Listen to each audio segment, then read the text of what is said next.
Hmm? No. Look down the list of the signatories. Yeah.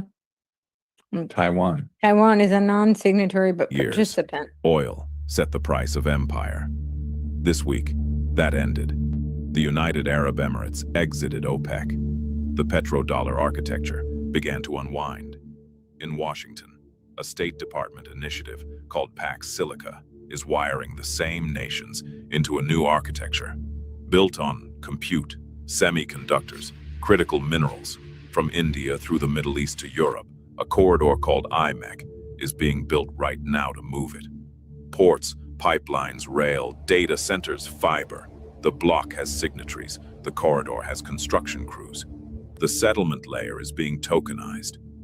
On Monday, 2 nights of the Roundtable ride to map the architecture being built around you. Courtenay Turner, Patrick Wood, Monday, May 18th, 5 p.m. Central. Bring the questions. Help us overwhelm the censors. Pax Silica, IMEC, the new economics of technocracy. See you Monday.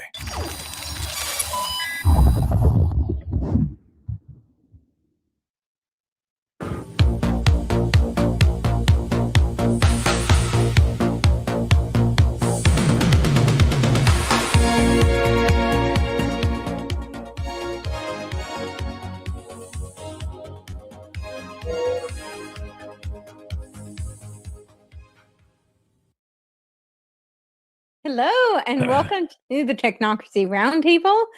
We are a few nights short, but we have the very important one, who is, of course, the OG knight who has been fighting technocracy and the global powers and warning us for decades.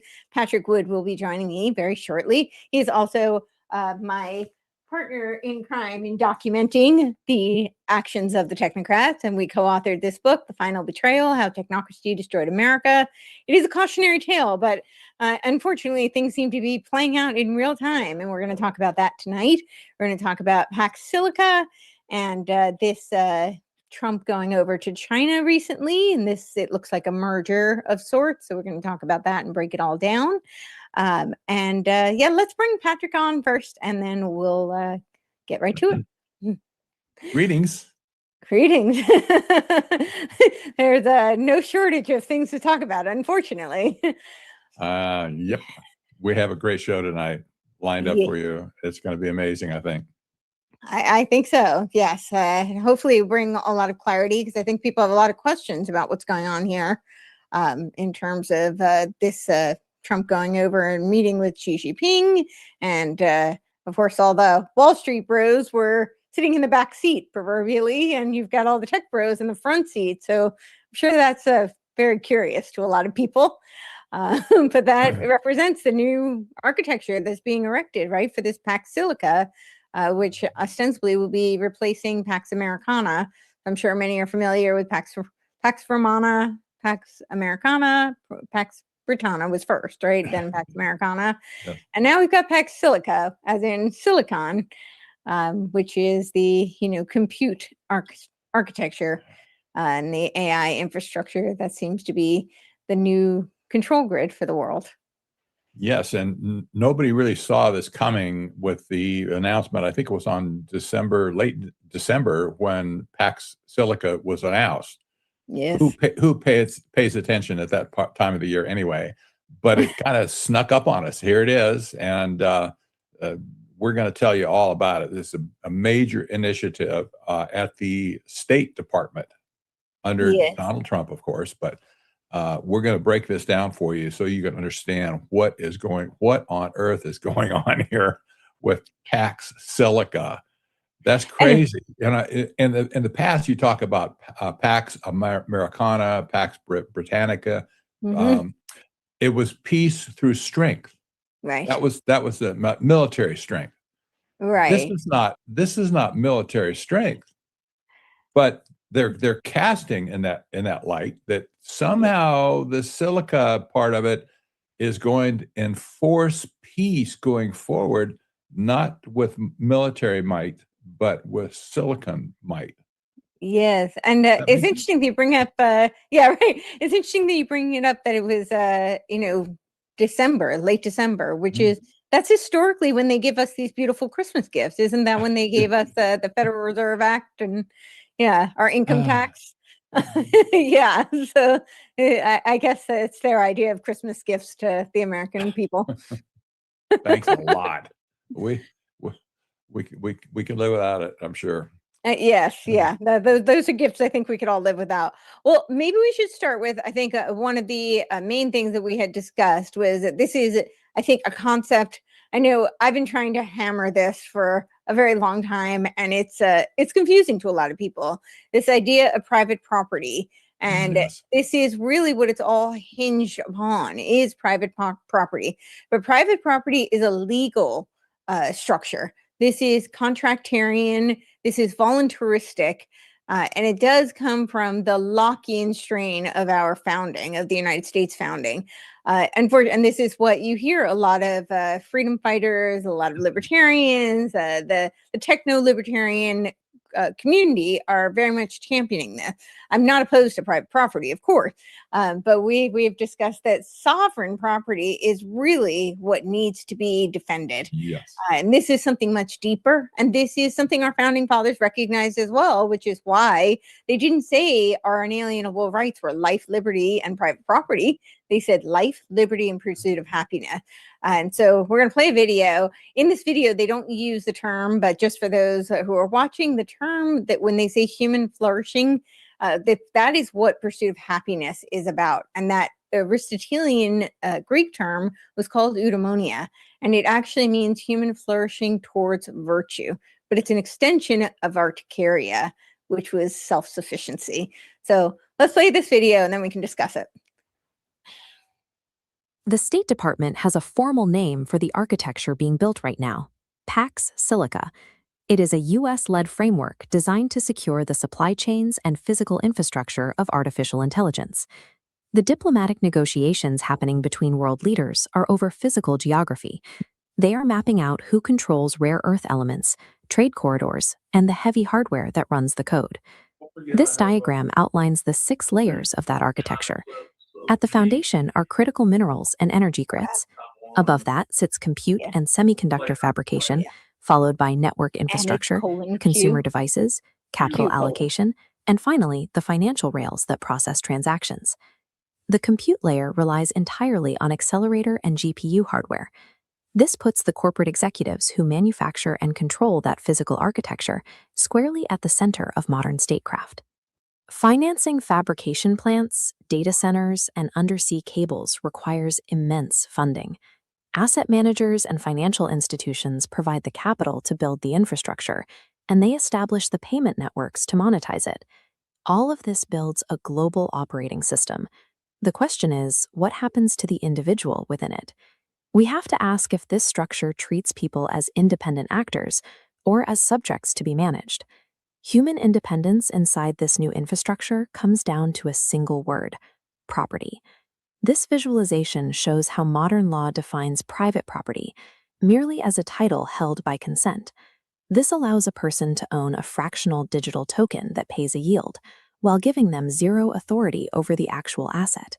A fund manager or an administrator sits in between. Sovereign property is something entirely different. It is unmediated authority over a productive asset. The owner has the direct right to use it, exclude others from it, and make decisions about it without a smart contract or corporate layer in the way. Legal title gives you a stream of passive income. Sovereign property gives you actual autonomy. Mistaking a legal claim for true sovereign ownership creates a blind spot. It allows the architecture of the AI age to convert independent citizens into managed tenants, while leaving them with the illusion that they still own their assets. History shows a recurring pattern with political concepts. A prestigious word is kept alive, but the substance beneath it is quietly replaced. The word still commands respect, even as it licenses a completely different reality. John Locke performed this operation on the concept of natural law. He stripped away its original meaning, which was rooted in the real natures and ends of things, and replaced it with a system based entirely on human will and consent. Because legitimacy became based purely on consent, the actual substance of property, which is control, could be legally unbundled. We already An have a owner question could on consent to YouTube. sign away their authority to intermediaries piece by piece. Traditional legal frameworks were built to guard against physical seizure. When property is hollowed out through voluntary individual contracts, the alarms never ring because no visible coercion takes place. This liquidation of autonomy happens impersonally. Capital simply flows into the definitional gaps left by a system that only measures consent. This legal vulnerability maps directly onto the Pax Silica architecture. The new hardware and software layers require a system where ownership can be separated from control. Domestic legislation creates the legal framework for this separation. Bills framed as providing regulatory clarity for digital assets, like the Clarity Act, actually create the statutory machinery to make assets trackable, programmable, and censorable. Through tokenization, smart contracts, and click-wrap agreements, true ownership is converted into user access. This access is conditional, revocable by system administrators. At the top of this machinery, sovereign domain technocratic boards are being established. These bodies are designed to manage commerce and capital across borders, operating outside of existing frameworks like the UN or the WTO. People who fiercely defend the modern definition of private property are often defending the exact legal mechanism being used to strip away their independence. Autonomy is liquidated voluntarily. A nation of sovereign owners is converted into a class of passive rentiers, managed by a technocratic layer that controls the assets. The authors of the Declaration of Independence recognized this definitional trap. They chose the phrase, the pursuit of happiness, instead of property, to anchor rights in human flourishing, rather than in a vulnerable legal title. They drew on an older philosophical tradition. Aristotle argued for autarkia, the material self-sufficiency of a household. He held that this material independence is the strict precondition for a person to stand as a free citizen, rather than a dependent. They relied on James Harrington's observation: political power strictly follows the distribution of property. If property concentrates into the hands of a few intermediaries, the regime becomes an oligarchy. The optics of democracy might remain, but the underlying power structure shifts.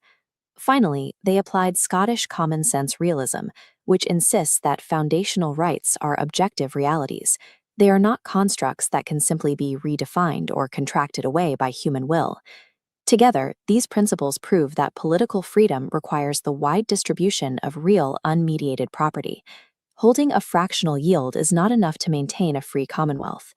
The tokenized private property driving the AI stack offers the population a stream of income, but it strips them of their independence, running opposite to the founder's design. Defending against this operation requires a conceptual correction. We have to start using the term sovereign property. Sovereign property plainly names the unmediated authority over an asset. It is a tangible reality that is too solid to be hollowed out by a fund manager or buried in a smart contract. The physical architecture of the AI age is rapidly locking into place. The groups who define property will dictate the shape of the regime. Reclaiming the true definition of property is the only way to ensure the people living on the rails of this new civilization remain sovereign actors, rather than its permanent, managed tenants. Excellent, excellent. Right. So what are we going to do from this day forward? We're not going to use private property for what used to be private property before tokenization came along. We're going to use sovereign property now. This makes perfect sense to me.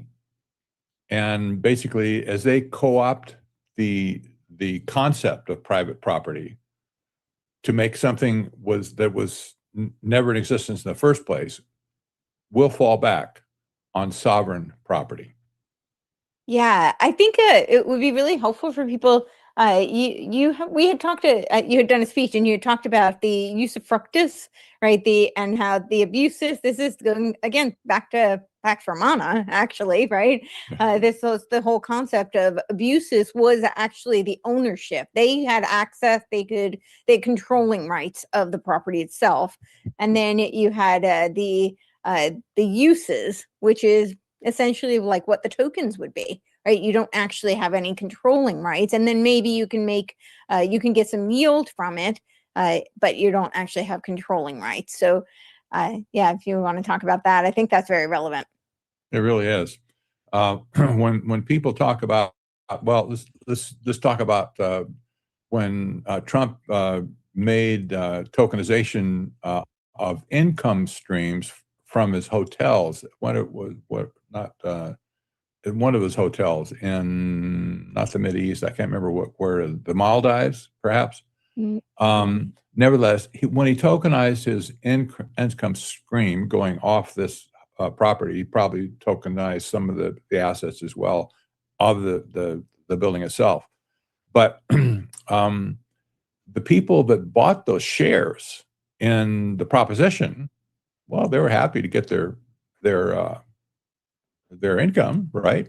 Sure. They made an investment and they get some income out of it. That's a cool thing.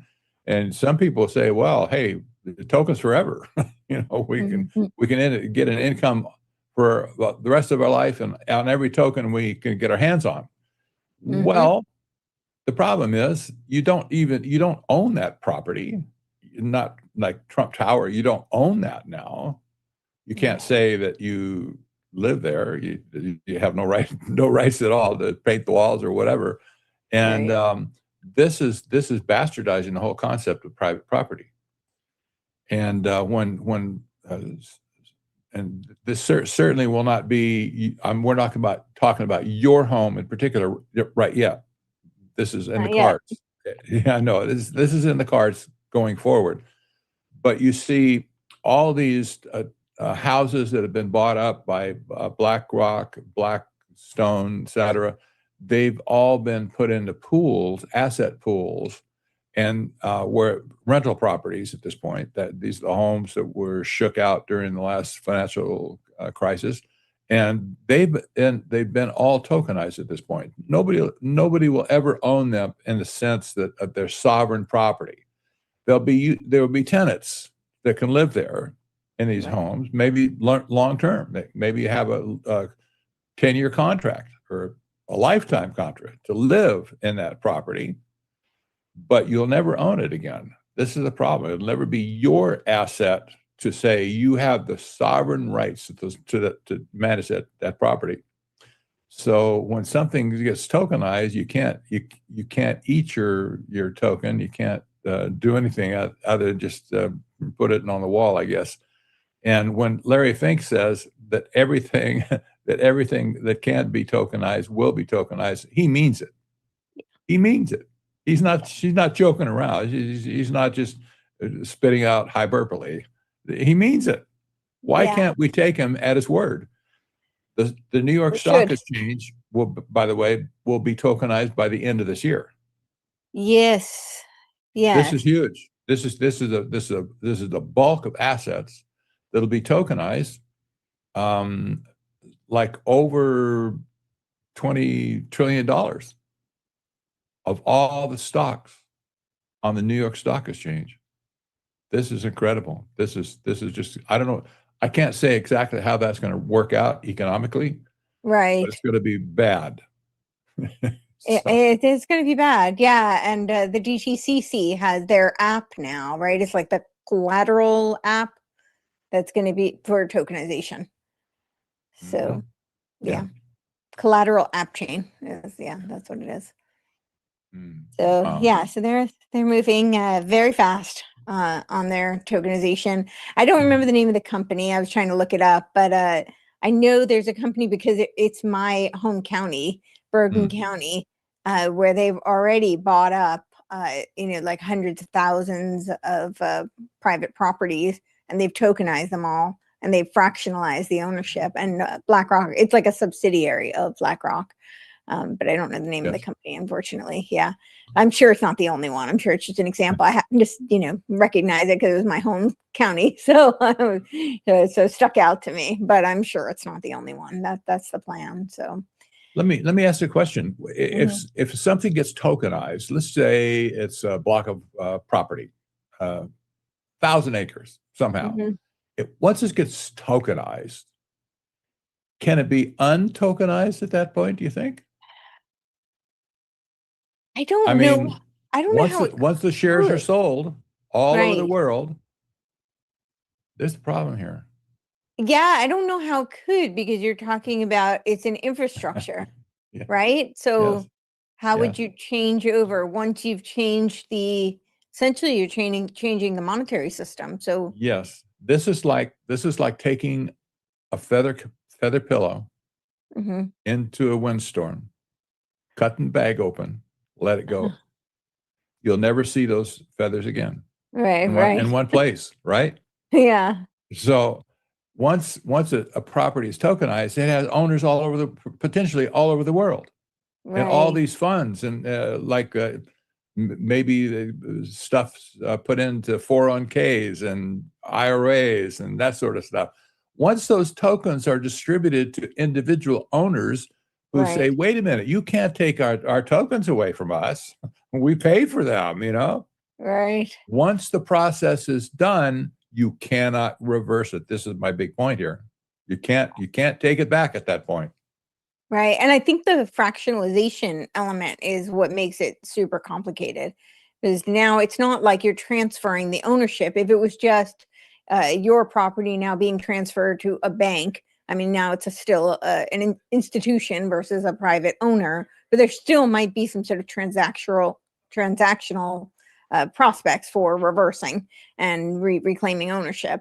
Kind of like a reverse mortgage, kind of a case, right? But if it's fractionalized, now you've got 401ks, you've got individuals, you've got hedge funds, you have all these Banks, different yeah. banks, yeah, companies who might have foreign entities that might have ownership of one thing, one entity. And the analogy I always like to use is that estate lawyers exist for a reason, because you would think that shared assets would be something that loved ones could probably reconcile, but that's usually very messy, and that's why estate lawyers exist.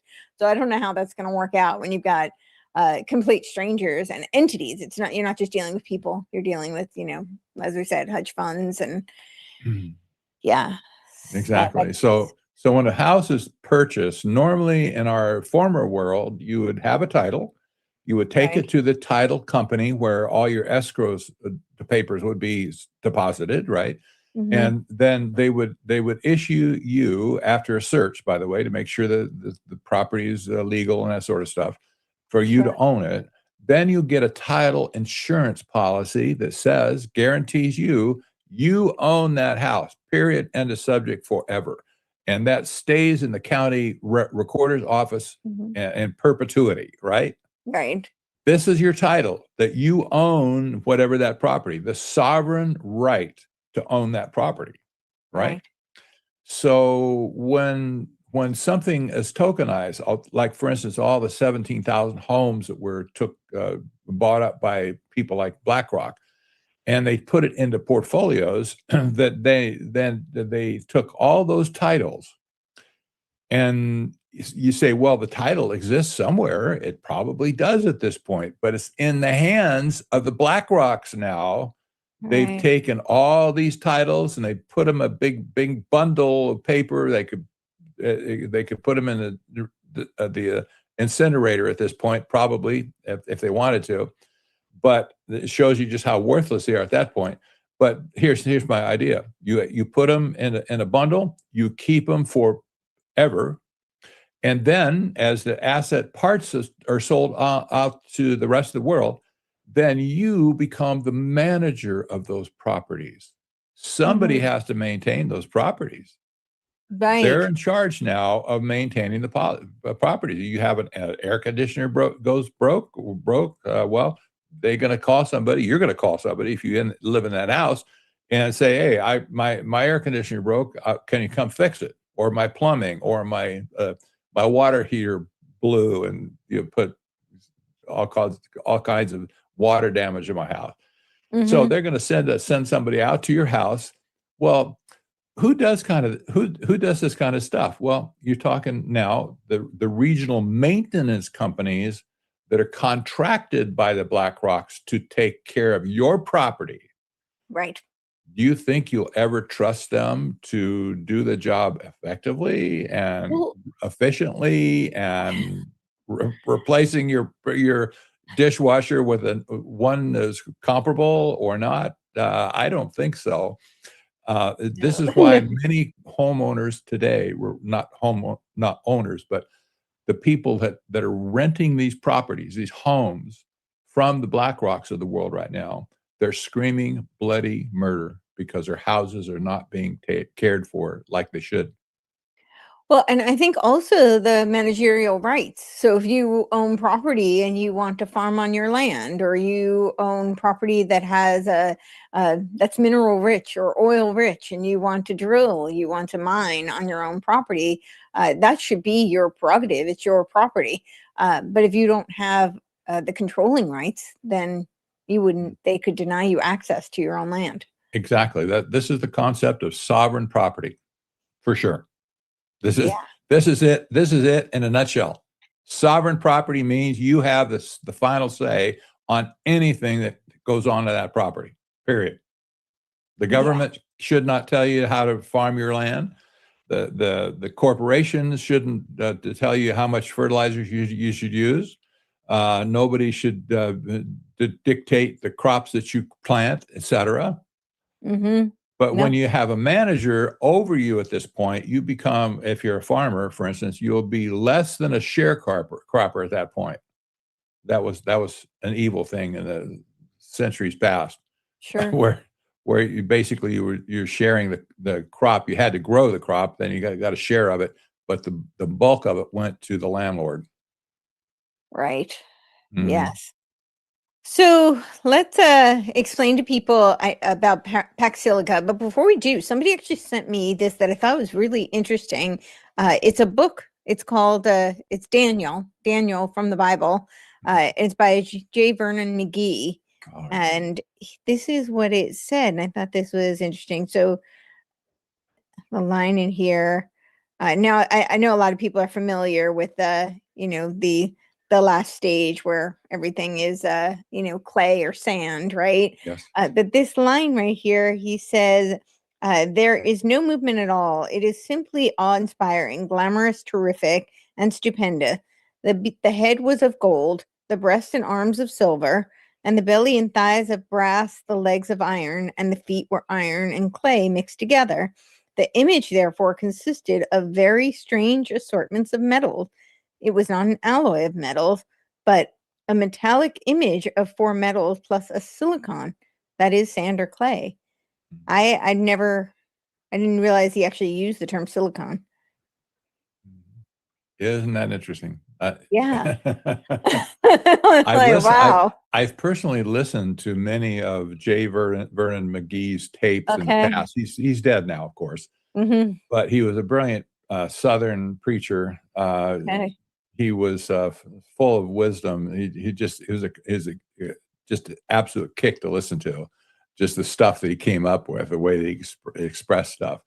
But this is probably a very sharp observation. Yes, the feet of that statue is constructed so it could not hold together correctly, right? Right. If you have a head of gold, if the head of gold, solid gold fits together just fine. You don't break it.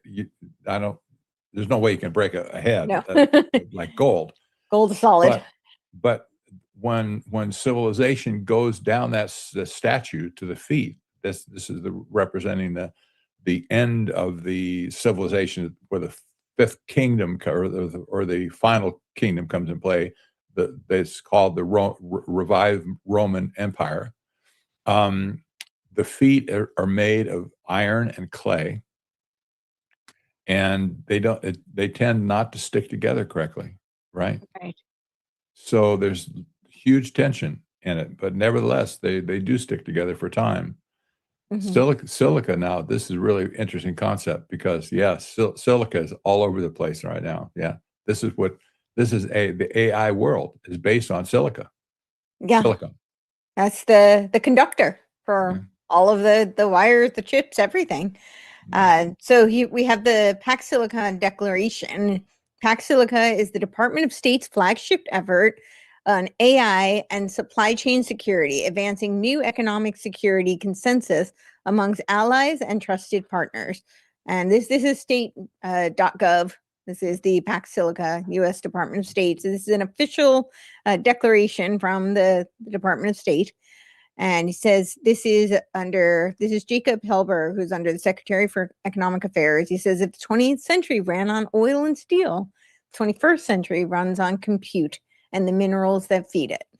This historic declaration hails a new economic security, consensus ensuring aligned partners to build the AI ecosystems of tomorrow, from energy and critical minerals to high-end manufacturing and models. And then they go on to explain the declaration. But before we get into that, I think it's really interesting because, we were talking about the AI action plan, months and months ago. And in that, he talks about the stack, right? That third pillar with the stack that he was going to export to the world. And essentially, America would run the global technocracy. It looks like that's what's coming to fruition now. And especially with his meeting with Xi in China. It is. And one by one, you see the signatories at the bottom here. This is very telling because not all countries have jumped at this chance to be part of our orbit, if you will. But look at the list includes Australia, Finland, Greece, India. Some of these are BRIC nations, by the way. Just keep that in mind, okay? Israel, Japan, Norway, Qatar, Republic of Korea, Singapore, Sweden, the Philippines, the UAE, and the United Kingdom. And lo and behold, look here at this non-signatory participants. Taiwan. Uh-oh. Who wants to conquer Taiwan? Yeah. This is very strange. So they set this in place, and they've invited people to come to the party to be controlled by American AI. This is not a free giveaway, believe me, of technology. Any country that signs this signatory, including like big ones too, like Australia is huge, right? And some are just important because they're not necessarily geographically huge, but they're just huge countries, important. Powerful. Yeah. Any country now that accepts this, they're going to take our AI stack. What does this mean? It means the infrastructure, like the chips and the build out of the data centers, okay, that consume all the energy and the water and stuff and the environment. And then you put the operating system on top of that. Then you put the AI applications on top of that. Then you put the consumer and the control applications on top of that. And you top the whole thing off with a whipped cream and a cherry, I guess. This is the whole Monty, folks. They're giving all this stuff away to these countries. However, there's a problem. They're not going to give that away and just lose control of it. In other words, all these countries have to sign first this declaration. They have to sign an agreement that they will abide by the user maintenance policies or whatever that are set out by Pax Silicon in the first place. In other words, these are the permissions, right? Right. And if any country denied. yeah, so the community standards, so to speak, right? Well, they haven't delivered that to them yet. They signed up for it, but they haven't seen or read all of these community standards. And if anybody bucks us, the American providers of technology in the first place, if they misuse this technology, go rogue with it, they use it for other purposes, they're going to shut them down in a country minute. What do you think that would do for the country if they've already embedded the AI in their society? They can't possibly be cut off at that point. They're going to have to knuckle under, right? Well, and I think. Oh, sorry. Go on. Yeah. No, go. Oh, I was just going to say, just to make this really concrete for people, it's like when people enter in all of these platforms, you decide you're going to use a social media platform, for instance, and you've been using Twitter or Instagram to promote your business for several years, and then they have a new update and it's a new terms of service. And most people don't read them, right? They just click agree terms and they enter. You violate those terms, you're locked out. If you read them and you see something in there, you say, oh, wait, this doesn't align with my values. I'm not okay with it. Now you're completely locked out of your entire infrastructure, which might be your social outlet. It might be your, way of gaining information. It may be your marketing for your business. I mean, whatever it is, it's something you're using daily and you're going to have your access denied. This is happening already in cars. People who have these hybrid, like a Tesla, most of them are user agreements. So if you have like a GPS, for instance, in the car and you're on it's a service. So you pay membership for the service. You pay a monthly fee, or maybe it's a yearly fee, depending on whatever structure you've agreed to. If you don't pay or you don't agree to the updated terms and services, you no longer have access to that part of your car. So that's right. So this is at the state level what they're executing.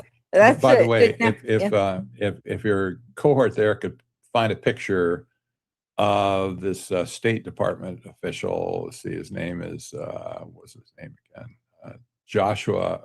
Jacob Hellberg. Hellberg, yeah. This is a strange individual that he didn't come up with it, right? He's an undersecretary for economic affairs, right? This is in my wheelhouse now, economic affairs. So yeah. I'm just saying. Yeah. If you can find a picture of this, put it up. This guy is the strangest looking guy you ever saw in your world. He's like a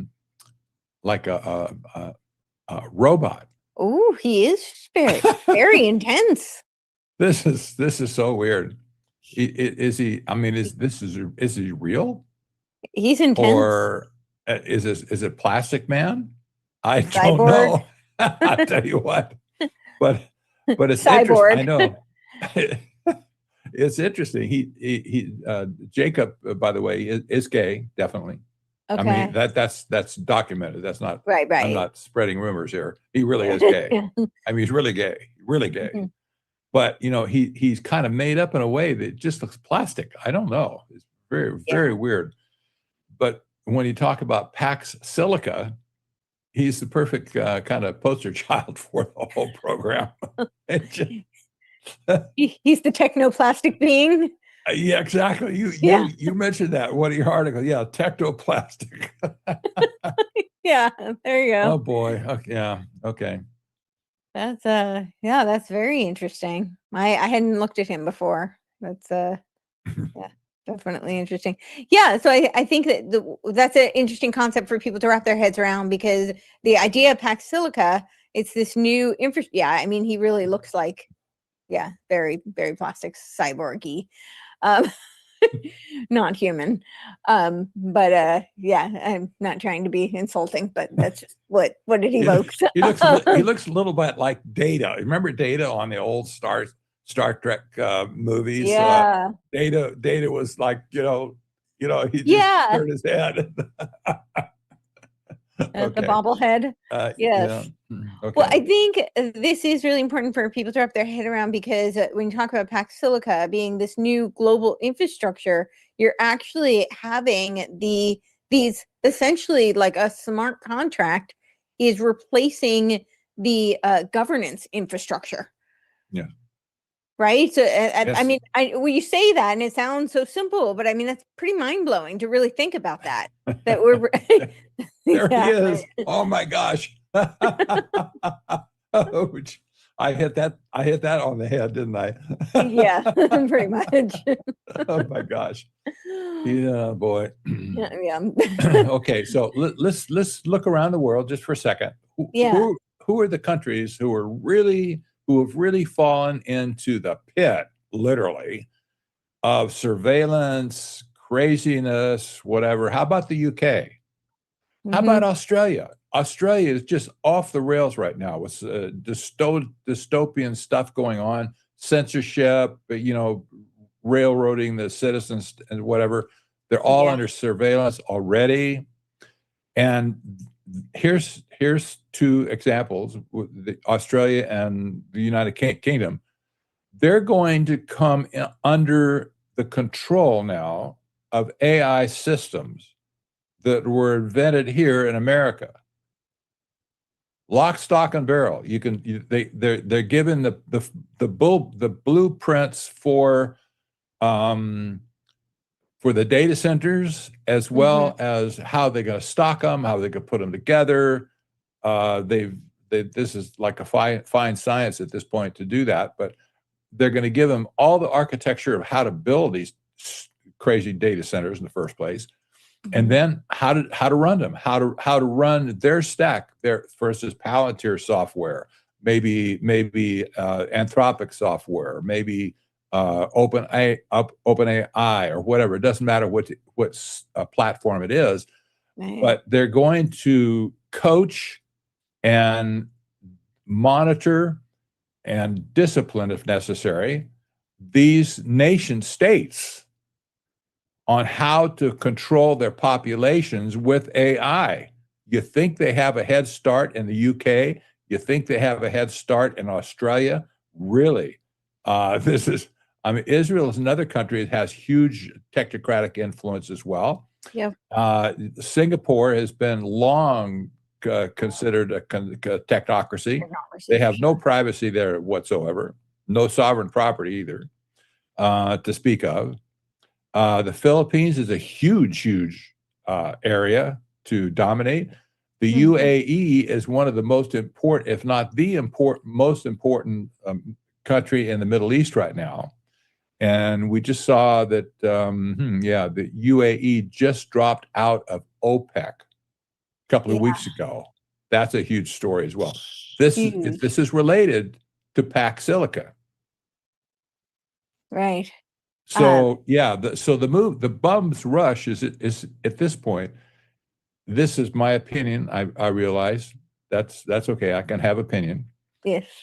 My opinion is, at this point, President Trump is building empire. Pure and simple. He's building empire as he goes.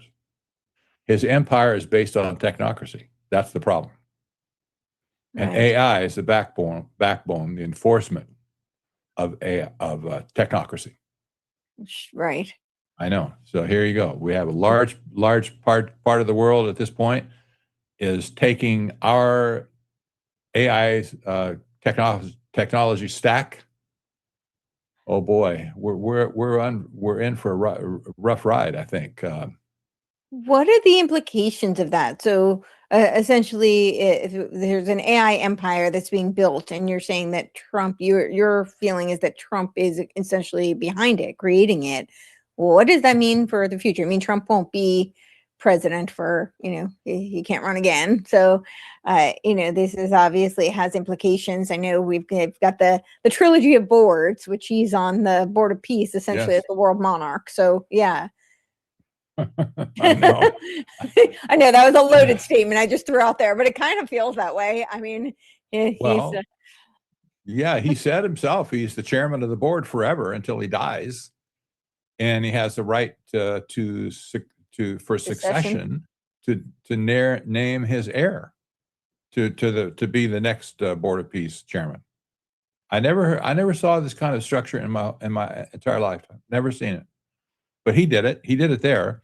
Well, that we're kind of getting a little bit off the mark here, but this is hugely important when you consider the sitting president can go off and do these things internationally, like creating a board of peace and then name himself the chairman of it, and doing all these things now with Gaza and perhaps other countries in the world as well. He's not doing that on behalf of the United States, for sure, because he's a president. He's a private citizen, and so if he goes out of office, this remains. The Board of Peace does not go out of business if he's not in office here. And also in all these countries at this point, once AI is established in these countries, the State Department goes on. The Pax Silica agreement declaration goes on because you can't reverse it at that point. This is the problem with all these crazy technocratic things. They're betting if they can accelerate. We'll talk about acceleration, I'm sure. Yeah. You have to. But if they can accelerate this whole system where you can't catch it in time, once it's embedded, you can't go back.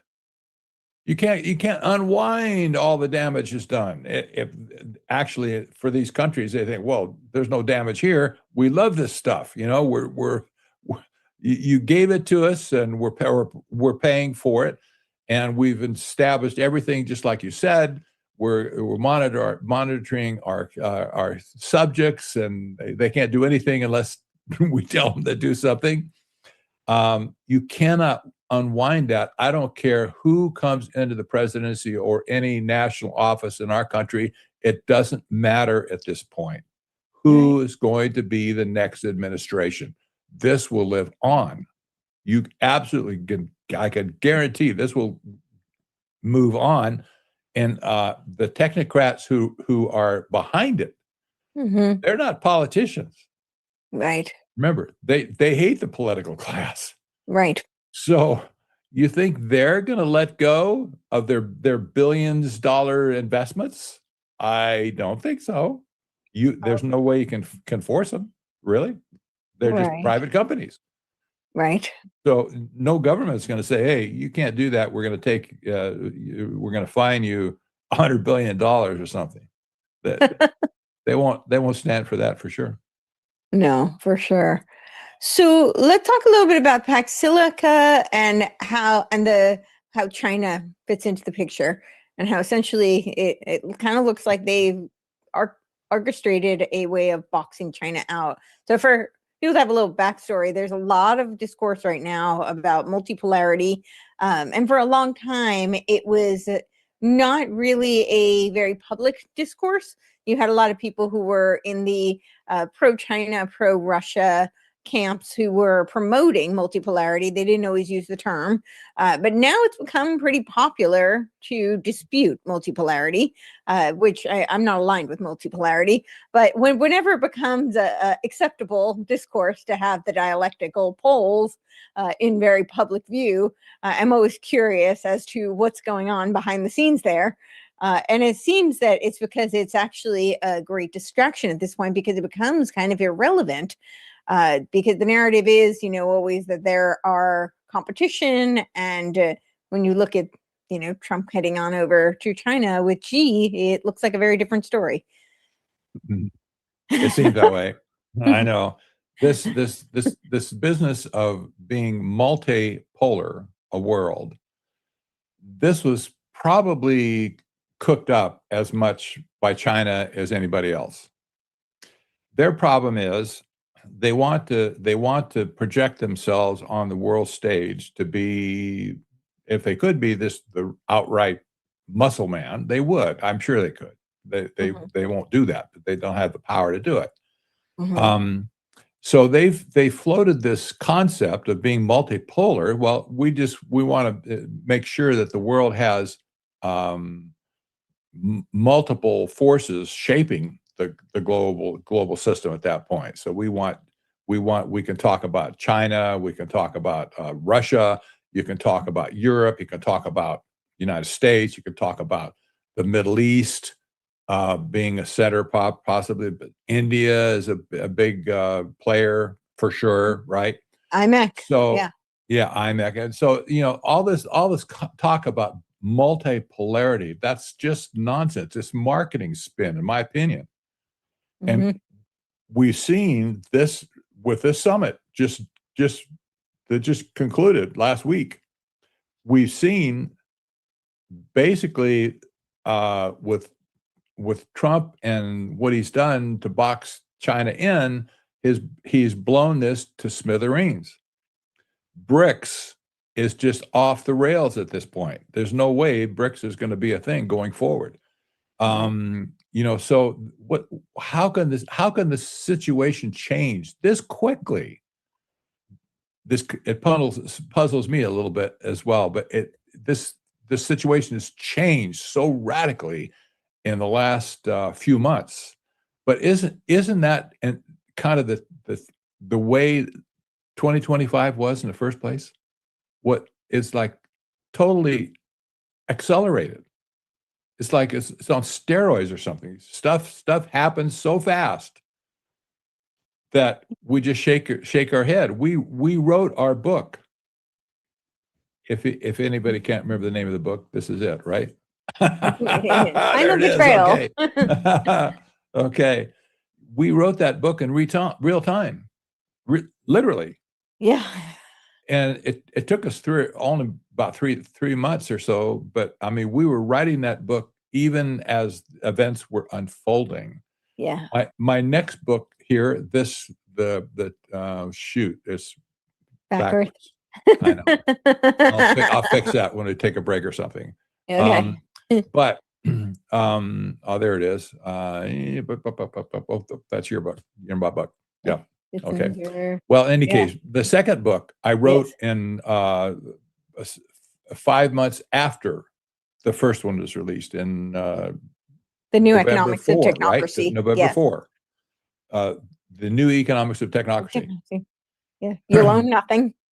Also, I had to do this in real time as well. And I condensed in 4 months, I condensed more material than we had to deal with our first book. Mm-hmm. Yeah. So Amazing. everything is just accelerating at warp speed. Just absolutely intelligent. And I'm wondering at this point, what will it look? Will it look like another world in 6 months from now? It's like, okay. Having said that, everything's changing. The building blocks of globalization are being moved around, and Trump was very shrewd when he took out Venezuela as a source of oil from China. He took over, or he's in process of taking over the northern sea routes around Greenland. He kicked the Chinese out of the Panama Canal. They're not in charge of Panama Canal right now. It's going to be owned by BlackRock going forward. By the way, we jump in from the frying pan into the fire with BlackRock. But nevertheless, okay. So we have all of a sudden this business of packed silica is sprung on the world. And one by one, they picked off allies of China to join this coalition. And Australia is a huge, huge client and two-way client of China. Oh, yeah. Yeah. Totally. India is part of the BRICS concept. India has always traditionally been siding with China. All of a sudden now, partly because of packed silica and the IMEC corridor, India has decided to anchor the IMEC corridor. What does this leave China with Belt and Road? They're not too happy.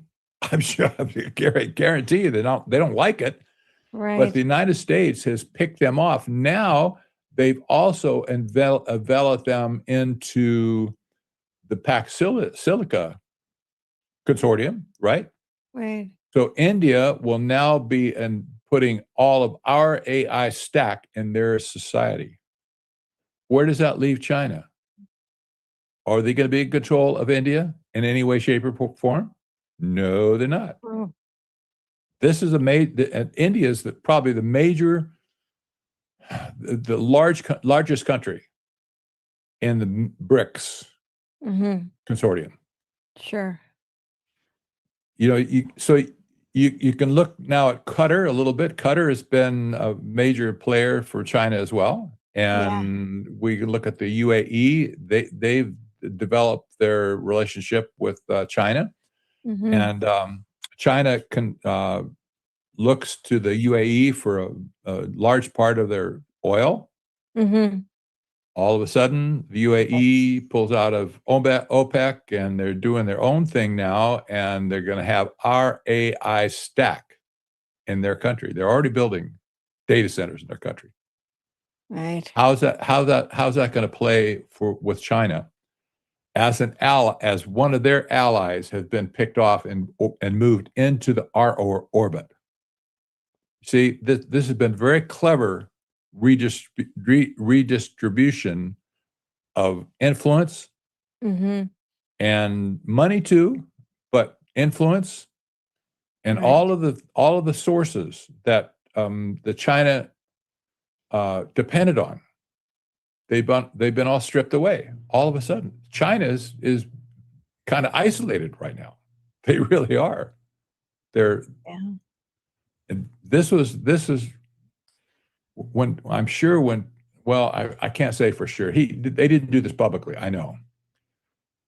But if Trump would hold up this list we have right here on their Pax Silica website, if they just show them that list, you don't have to even comment. Look at the list we have here, Chairman Z. Here you go. No problem. They're all in our camp now, you suckers. You know, we're leaving you in the dust. Join us now in the global technocracy or eat dust. Right. It's like they have no other choice at this point. Other than to go along with whatever the United States says. And if anybody thinks that there's something strange going on here, I just saw a story, and I'll probably post it. Well, I posted it today, I think, on my website, technocracy.news. China is sending tankers right now to the Gulf of America to pick up oil shipments from America. Yeah, I heard that. Did anybody ever see this coming? Yeah. All of a sudden, their supply of oil from the Strait of Hormuz is being blocked. Right. Iranian oil isn't get to them. Somehow, Trump has opened the floodgates now for them to come to us to buy our American oil. And don't get your chops salivating here. This will mean nothing to us. This is the major oil companies will profit, not us at all. Right. But they're also talking about getting it from Alaska as well. So sure. Alaska has a lot of oil. I know. So all of a sudden, China is eating out of our hands. We're not eating out of their hands. Right. They're eating out of our hands. And if you think that they're not humbled, they have to send their tankers to our shores to get their oil to fuel their economy. Huge shift. You don't see it. You don't see anything. If you can't see that, you can't see anything. Right. Maybe we should play the clip of Trump and Xi. I like that. Yeah. Well, President Xi, I want to thank you very much.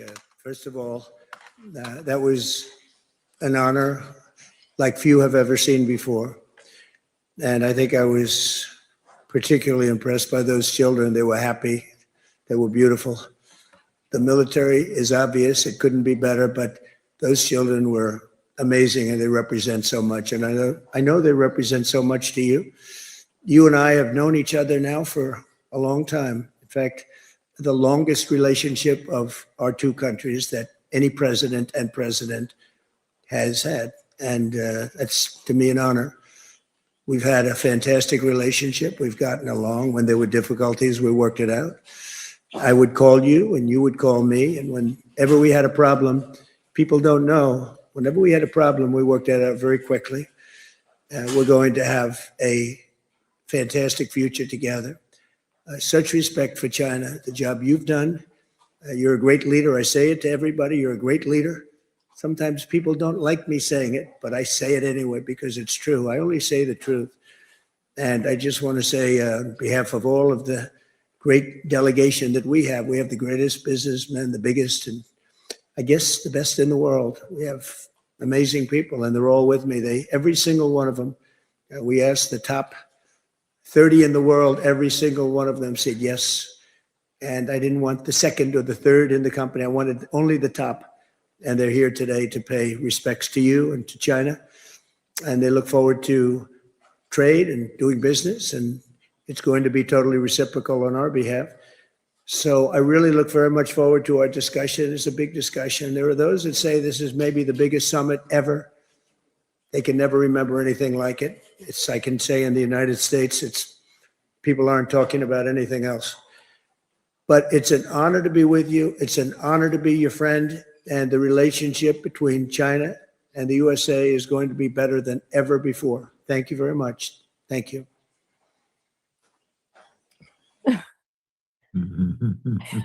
What do you think?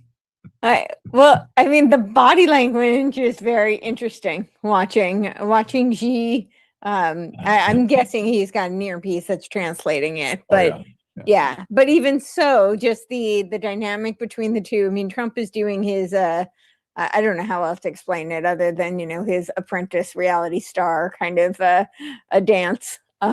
Which she's very good at, but it is very over the top kind of blustery. And but yeah, he's putting on the whole like the humility, and he's so honored, but he's really boxed him in. And yeah, Xi looks like it. He looks like he's kind of got his tail between his legs. Indeed. There's another overlay that we need to understand to understand the strategies being applied to China right now. You might remember that the Abraham Accords in the Mideast paved the way for the IMEC corridor. Everybody's writing about it at this point. There's no doubt that Jared Kushner, who architected the Abraham Accords several years ago at this point, right. first administration, he was a guy that did it single-handedly almost. And so what that was intended to do was to make peace in the Middle East, but not through political dialogue. It was all going to be based on economic activity, not political activity. So when he set out to have these, like the UAE was, I think, maybe the first signatory to the Abraham Accords, Israel was on it as well. But these countries lined up to be part of that accord, so that they could develop joint trade. This is why we got IMEC. Right. So obviously it was hugely successful, and you can't argue at this. I'm not saying I'm for it or against it. I'm just saying it was hugely successful, successful strategy that unified the Gulf states like they'd never been unified before, especially with relation to Israel, right? Yeah. Israel was they were all in a war at one time or another with their neighbors, all of them, and all of a sudden there's a forced peace, if you will, because of economic accords.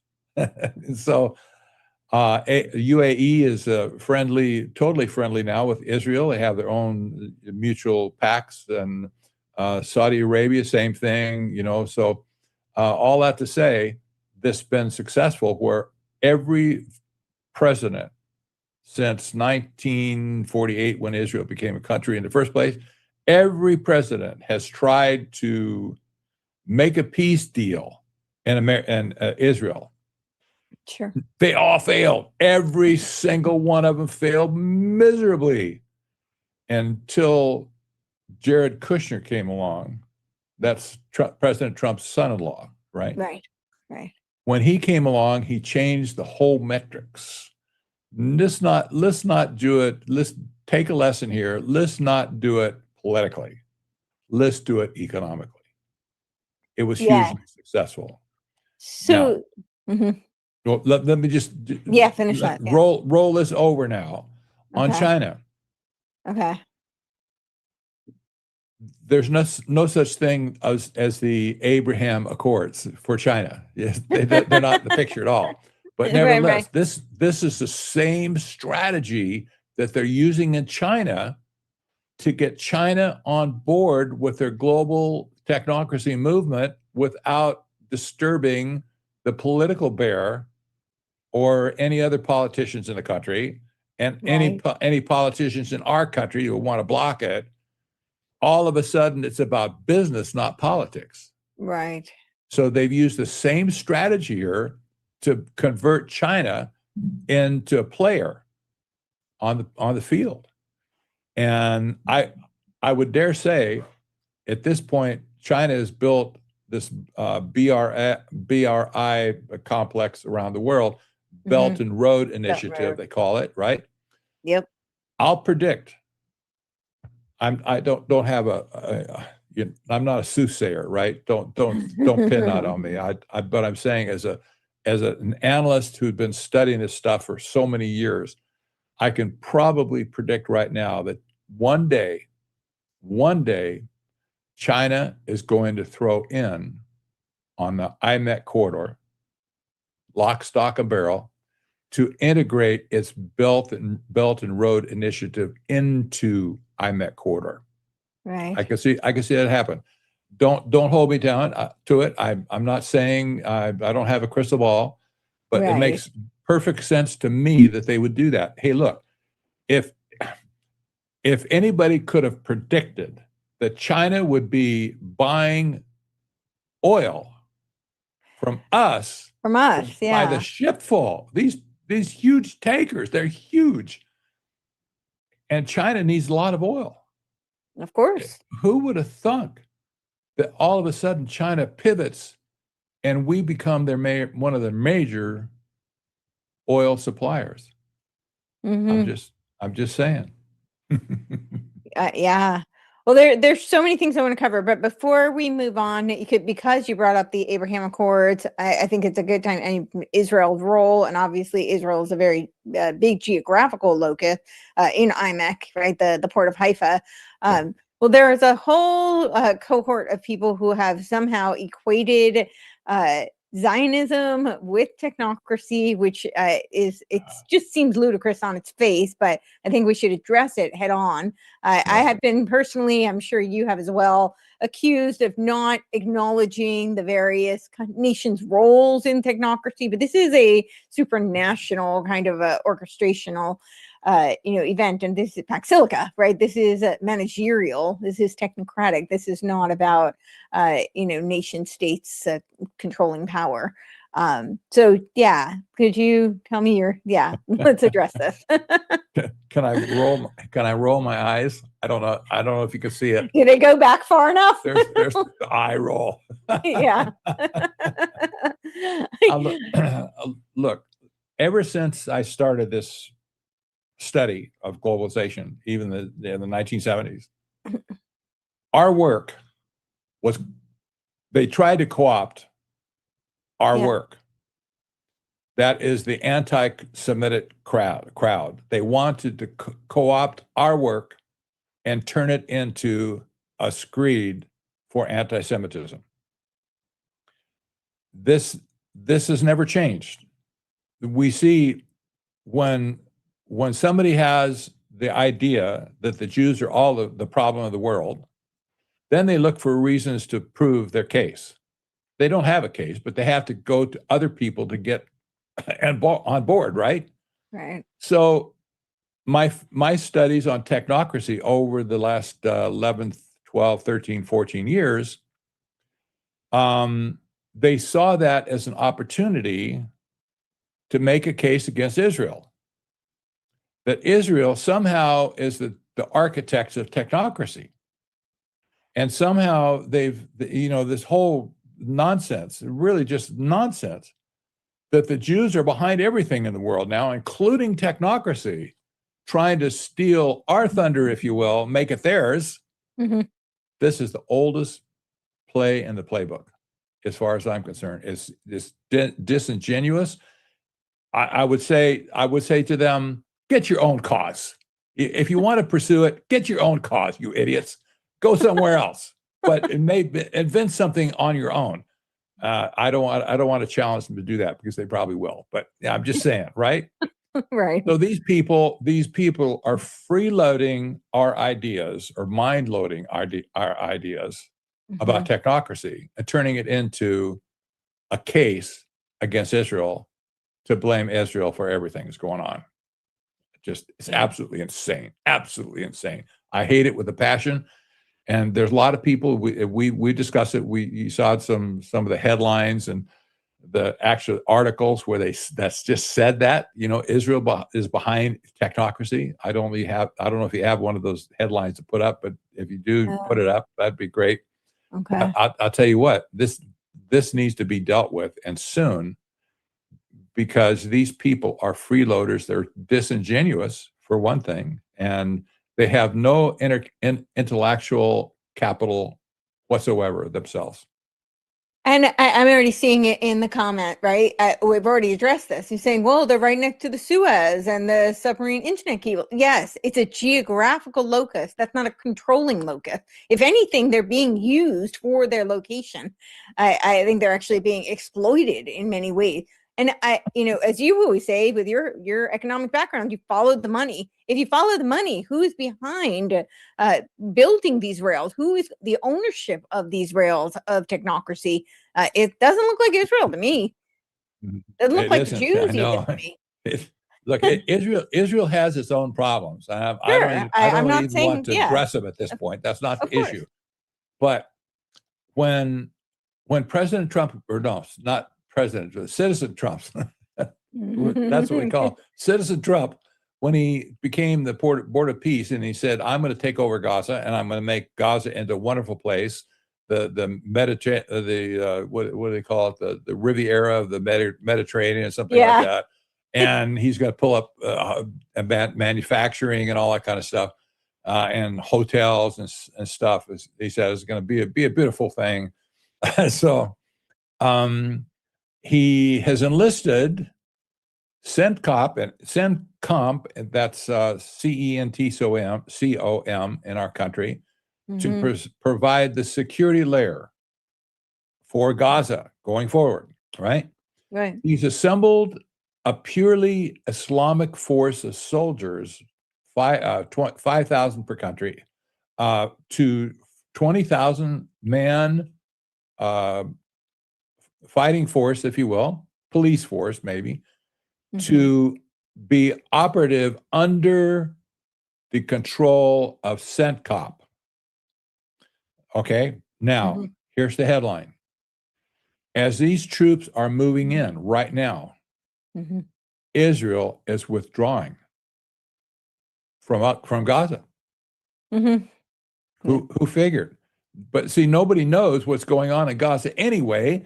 And all of a sudden now, the remaining people with Hamas and the other citizens as well, they're going to be policed by a purely Islamic force, not an Israeli force. Right. Israel saying, you know what, we're out of here. We don't want any part of it at this point. Let Trump deal with it. Right. So, they had their day in the sun, if you will, by having to fight with Hamas in Gaza. Is certainly unfortunate. Lots of people got killed, but that's the way war is. If you're gonna make a war for the country, you're gonna kill a lot of your citizens along the way. That's just makes perfect sense to me. But Israel's withdrawing right now. So how can how can these people reconcile? Oh, it's all Israel, Israel. Give me a break. It's not. It has nothing to do with this with them at this point. Now it's Trump. Trump is not Jewish, for Pete's sake. He's far from it. So he's inserted himself into Gaza now for the governance layer, the payment layer. We talked about that a little bit in my article. To have USD1 is to be the payment layer for all of the people in Gaza, And now Right. we have the security layer that's also being controlled by President Trump, by the president, right? Right. Through the military. This seems to me to be a U.S. operation all the way. This Yeah. is not an operation of Israel all the way. No Well, way. and if anything, the funding is largely coming actually from the Gulf sovereign wealth funds. A lot. That's right. A lot of it's coming from Gulf, especially from Gulf the state UAE, sovereign wealth. Yeah. sovereign wealth funds. So they're major And investors right now in Gaza, big time. So and the whole tokenization framework that you've laid out in your book and that we talked about the last chapter, the Islamic finance system, that they're leaders in fintech and they're based on asset-based tokens, which is not the payment token. So because they don't do debt usually, so Yeah. it seems like, yeah, that's not, once again though, that's not Israel. So somebody in the comments is bringing up Kabbalah. I have to just, I'm not going to go on a tangent on this, but Kabbalah and Rothschilds. And I will just say two things. The Rothschilds are not Jewish. If they subscribe to a religion at all, and maybe it's Satanism, they are not Jews. I do not think these people go to temple or have ever read the Torah. And in fact, Adrian de Rothschild is Catholic. So maybe we should just blame everything on the Catholics. I'm not saying we should. I'm being facetious. But secondly, they're talking about, they're talking about the Kabbalah. Kabbalah is not Judaism. Kabbalah is mystical Judaism. It's a esotericism. This is occultism. This is not Judaism. So people need to stop conflating the two. This is not, I'm not saying that Israel is perfect and they don't have their problem. They absolutely do. But this idea that somehow Israel is behind the world's technocracy, I just can't find the facts behind it. So that's why I wanted to address it, because it's a narrative that's being circulated. And I know I've personally gotten a lot of flack for not jumping on board with this narrative. I'm like, I've tried. I don't see the facts. Where does anything support this narrative? All I see is a narrative. And I understand that you're very passionate about your narrative, but until you show me the facts that support it, I can't really, jump on board. So those are the two. But yeah, sorry. Exactly. And I'll just stress again. I've seen lots of anti-Semitism along the way, starting in 1978, all over the place. I've seen every possible flavor, angle that can be stated succinctly.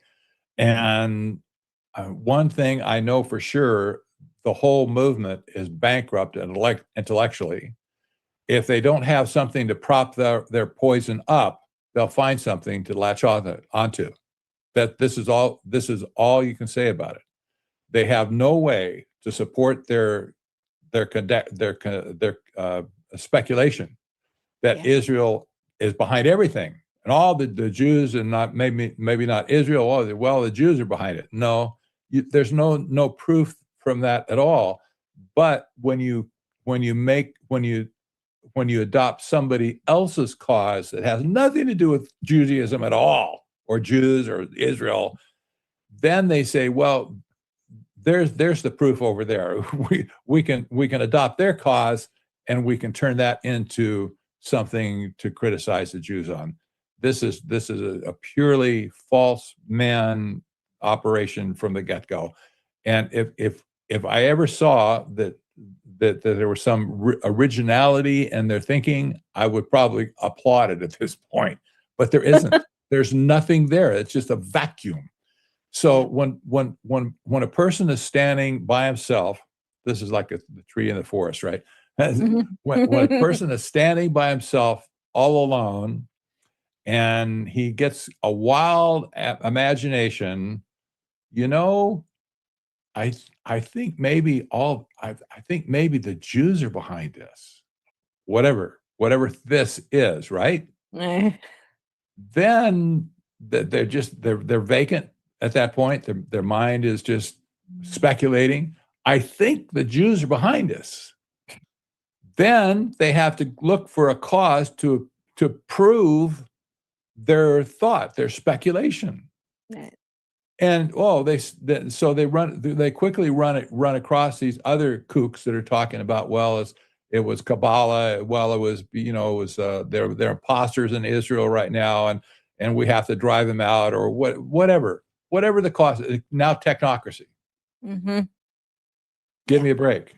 This is intellectually bankrupt from the get-go, and these people should.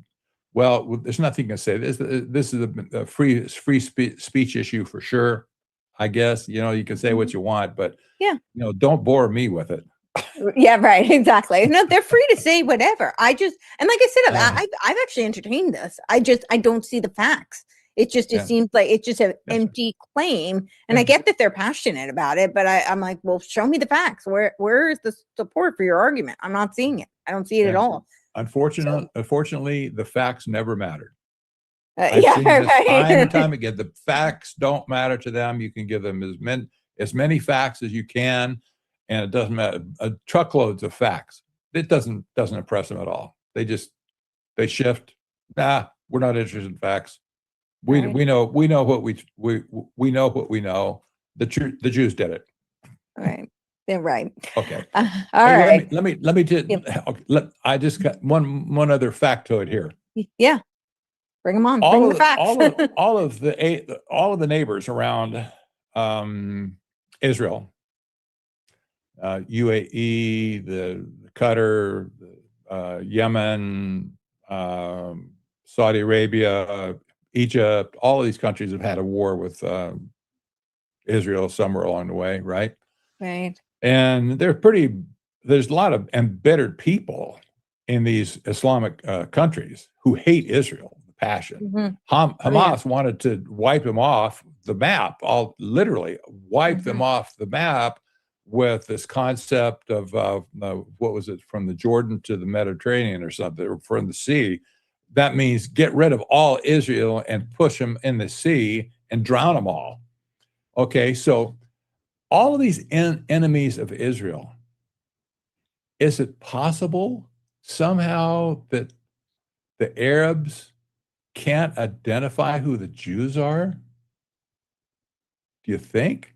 I mean, have they somehow made a mistake that those Jews are imposters and they're not ones to blame? There's a problem here, you see, because all these Arabs have been fighting against Jews forever, even going back to Old Testament days, and they know who their enemies are. You can't just redefine this because it's convenient. They know who their enemies are, and their enemies have been Israel traditionally. They know that these people are Jews who are living in Israel. That's stupid to say, well, they're all a bunch of imposters. That just drives me crazy. But some people are suggesting that we can't deal with Israel because they're just imposters. They don't belong there. That's crazy. Yeah, I don't even follow the logic behind that. There isn't any. That's my point. There's no logic at all. There's no logic at all behind it. But people have said this, and the Jews, they migrated from northern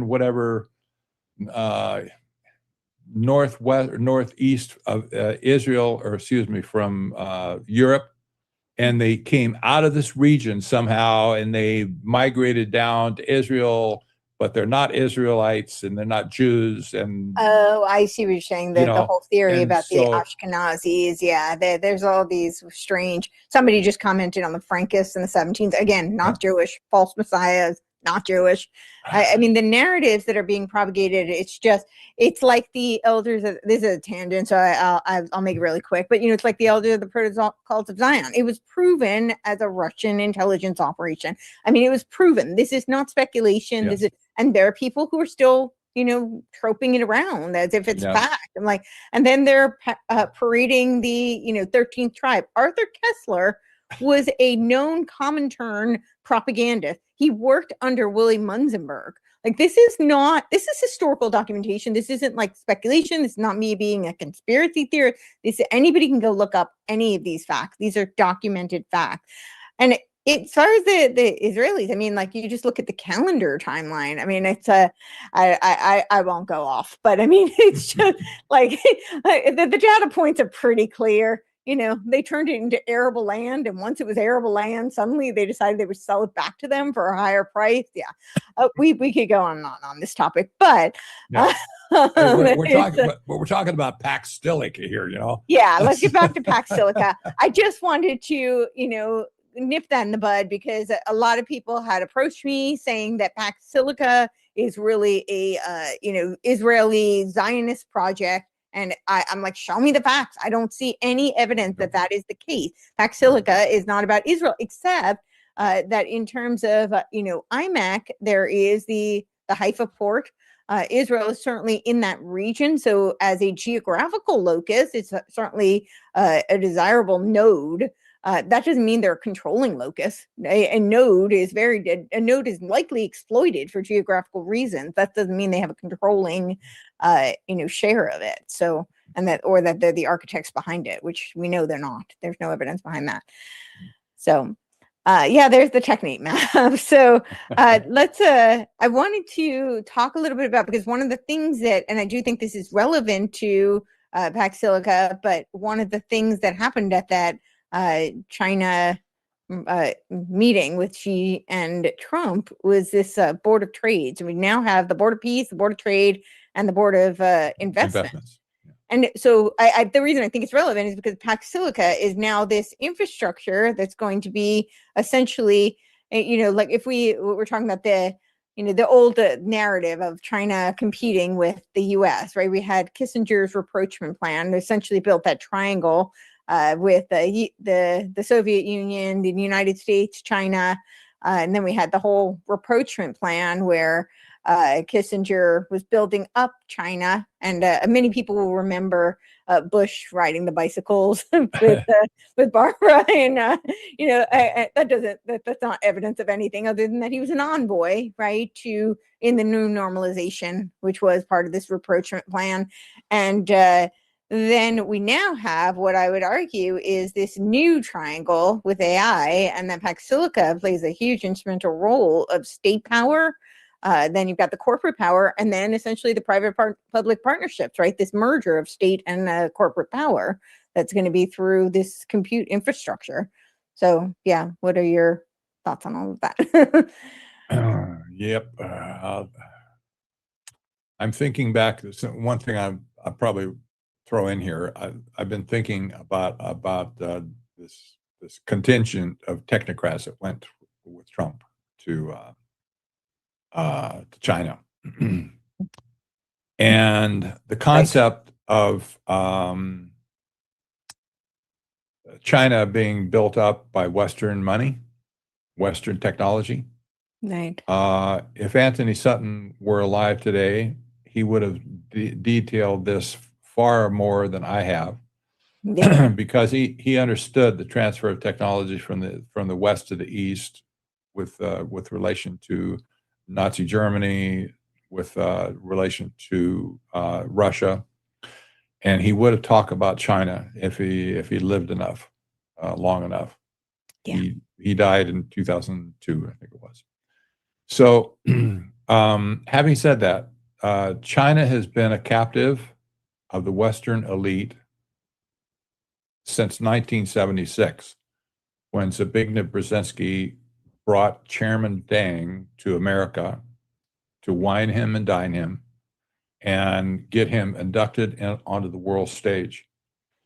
From that point forward, technocracy, Brzezinski called it technotronic era, same thing, technocracy. When Chairman Deng was excused at that point to go home, he didn't take free market economics with him. He did not take capitalism with him. He took technocracy with him.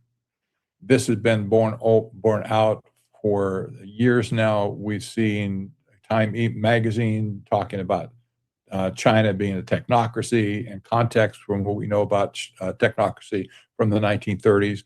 They're bold to proclaim this. China became a technocracy at least by the year 2000. Okay, Well, all the investment, all the infrastructure that was built up by the United States was put into China's portfolio, but it was still controlled by the Western oligarchs. What I'm leading up to here I want people to understand just how pervasive this has been and how this has been hidden from the American people, because China has not been our enemy. They're saying that this is our enemy, but we have to beat China to the punch or whatever. They're not our enemy, my friends. Hardly, far from it. So, having said this, let me just talk about the contingent that went with Trump to China. The MIT of China is Tsinghua University in Beijing. Yeah. It's an old line school formed in 1911. It's like STEM-based university, science and technology, you name it. It's been an institution forever in China. Everybody knows it. This is pre-revolution days, going way back to 1911. So along the way, in the year 2000, one of the Chinese architects of Tsinghua University decided that he should have an advisory board made up by Westerners to advise their school of management in particular. Now, this is PhD level education stuff, right? And so he didn't pick the educators of the world, or even the educators here. You didn't see necessarily the president of Harvard, the president of Stanford, or whatever. They might have been there along the way, but they picked their members of this advisory board from the tech oligarchs along the way. So the first chairman of this advisory committee that was appointed by this Chinese guy was Henry Paulson, the infamous Secretary of Treasury, who pounded his fist on the table when the financial crisis was unfolding and Bear Stearns went out of business and Lehman Brothers have disappeared and the whole world is falling apart. And he slammed his fist on the table in the Senate and said, "You give me a blank check, or we're going to all get soaked and destroyed."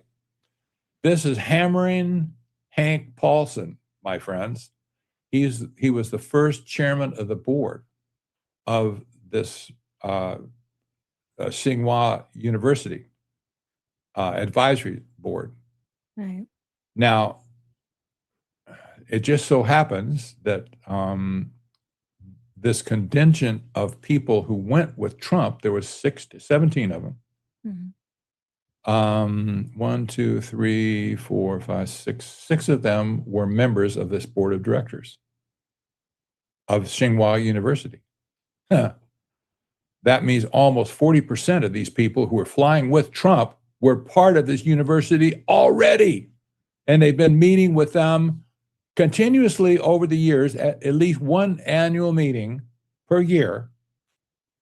And their role is to guide the MIT of China with respect to management and economics. What's with this, okay, here's the members. These are the people who flew with Trump. They were at the table when Trump gave his message. Larry Fink, BlackRock, CEO, member of the Trout Commission. Jane Fraser, CEO of Citi Corp. Tim Cook, really? The head of Apple? He's currently the chairman of this board right now. In other words, he took Hank Paulson's role and he's the chairman of the board right now.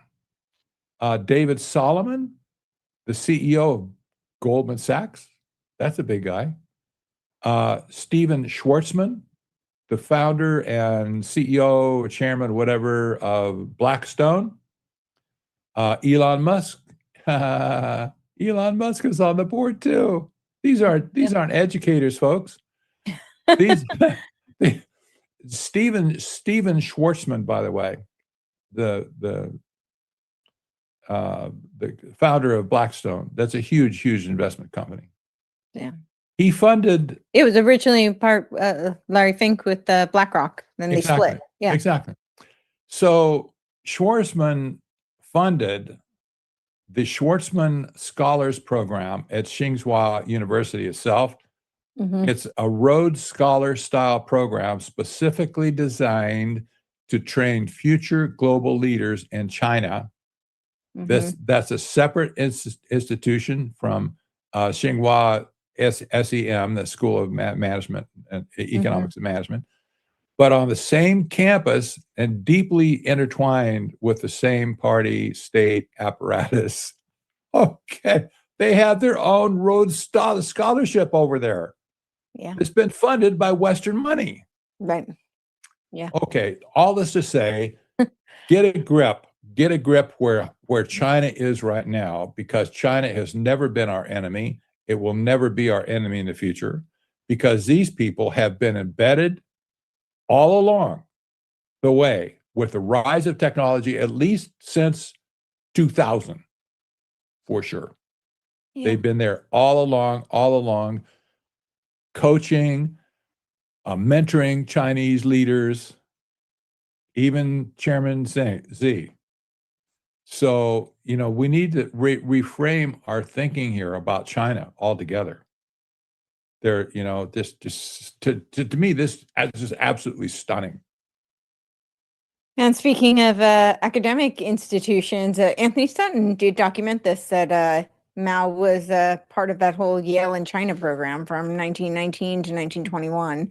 I'm not saying that means that Yale created Mao, but he was definitely part of that institution. So, wow, just stunning. Well, we have to reframe everything we know about China in modern terms. That's all I'm saying. China is a technocracy. It's being merged into the global technocracy and at the hands of President Trump, unfortunately. right, and the big tech, right? So, because since 1989 that Oracle has had a major controlling share of their technocratic infrastructure in China since Tiananmen Square. Yeah. Yes, exactly right. Yeah. So, You could say that China could not operate without Oracle. yeah, I think that would be a fair statement. They're not the only infrastructure, but it is the cloud server that most of their system runs on. Wow. Yeah. So, do we have any questions? Anybody have any questions I along think the way? we do have some questions. We do. I think before we take questions, we have a pretty short clip about Taiwan. And I think we should play that because that's where most of the chips are made. So I think that's a huge part of the Pax Silica infrastructure. Yes. And of course, they're participants, but not signatory. By the way, last night, we talked the whole night about that issue. I think I know more about Taiwan right now than I know about almost any country. You think it dominated the talk? It's always been his most important thing from the day I knew him years ago. I've known him now 11 years, 12 years. It's always been the biggest thing for him, Taiwan. Now, with me, I don't think they'll do anything when I'm here. When I'm not here, I think they might, to be honest with you. So I'm not sure that they do anything if it remained as is. But they have somebody there now that wants to go independent. Well, it's a risky thing when you go independent. They're going independent because they want to get into a war and they figure they have the United States behind them.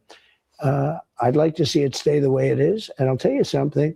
I'll make a little news. I'd like to see everybody making chips over in Taiwan come into America because, to be honest with you, I think it's the greatest thing you can do because it's a heated situation. There's no question about it. And as you know, we have massive amounts of chip companies now from Taiwan already coming in.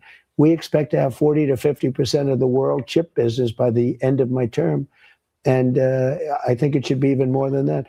I think all of those chip companies, if they're smart, they're going to start heading to Arizona and the places where they're building. That's going to solve your problems.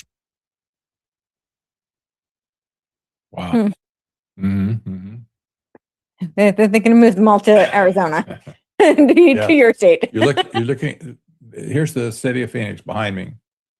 If you look to the left and then to way back in the back of that picture, go that way about 5 miles, you'll run across this huge chip maker, this huge facility.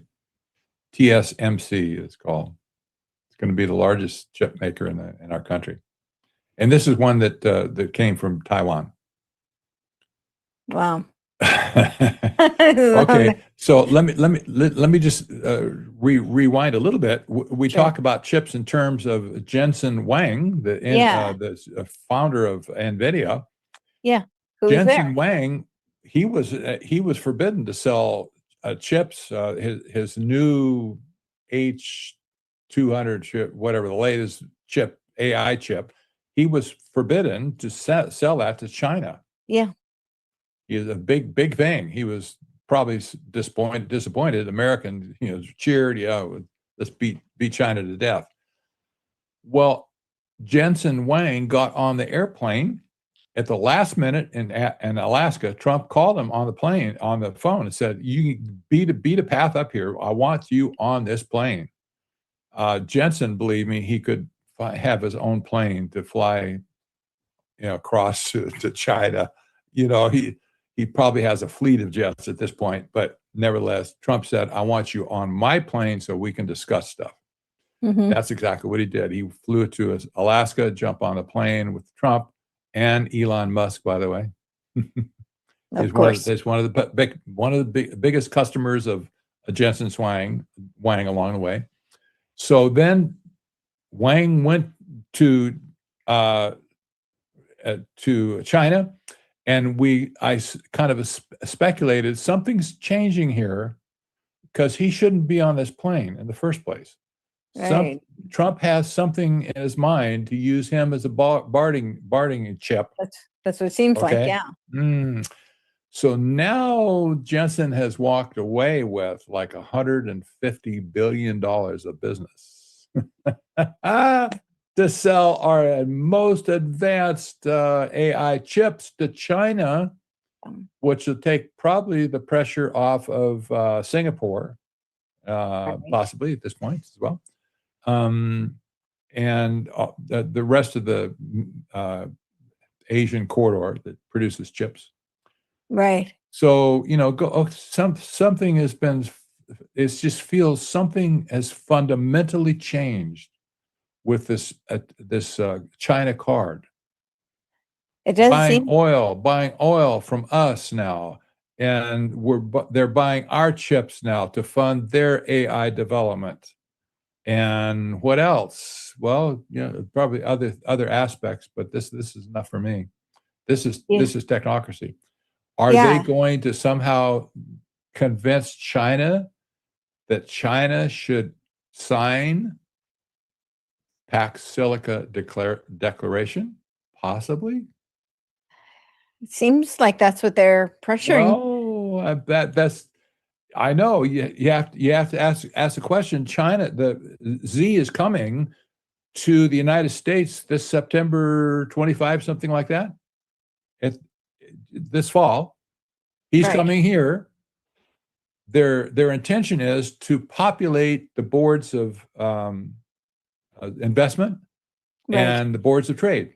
Yes, that'll be probably the major deliverable at that point, to populate those boards to get what do you call it? The declaration is ready, right? To underpin the whole thing, and then it'll be off to the races. But I wouldn't be surprised if somehow China gets backdoored as a senior partner into Pax Silica to give them all of our technology wholesale, outright, without any conditions. Well, maybe the user conditions, but user conditions, I know. But the click wrap agreement. Yeah, exactly. A smart contract. That would not surprise me at this point. Nothing will surprise me going forward. So The world is the changing. The world is changing. very much so. So, two things before we move to questions, just to again make this really crystal clear for people. You know, all the money in the world, if Jensen Huang doesn't sell you chips, you're kind of boxed out. So, I think just even his presence is kind of that like leverage bargaining chip. Not like nothing even has to be said because China knows it. We know that China knows it. And it just becomes that unspoken leverage card. It's poker, right? Yes. So I think that's kind of the elephant in the room. And the other thing is that the Board of Trade starts to, I very much think it looks like the Board of Peace is kind of a rebrand that's going to supersede the UN. And now we've got the Board of Trade, which looks like a replacement, a supersession of the World Trade Organization. Exactly so. They've said this. This has been articulated Yeah. already by officials. Yes. Okay. It'll replace certain functions, at least, of the WTO. Yeah. So this is Pax Silica. It's creating the entire new infrastructure, right? And then the Board of Investments. Now, where does that fall into all of this? Do we know? I know this. I don't know as much about it. Well, this is how the money is going to flow via tokenization into assets around the world. The Okay. Board of Investments will be the conduit to get money from China, from here, back, and whatever, to be the fund, if you will, maybe a supra international sovereign wealth entity. Right. So is this where, like, does the Clarity Act become very advantageous in this framework? I think it does. Yeah, I think so too. I need to examine it again one more time. I don't think they need it, but I think it becomes useful and it makes this much more expedient, the Yes. Board of Investment. And by the way, for people who are not paying attention, the Clarity Act is moved out of the Senate Banking Committee. Now it's being reconciled with, I think, by the Agriculture Committee or something in the Senate. That's a minor thing at this point. Trump Right. wants this on his desk by July 4th. That's what he said.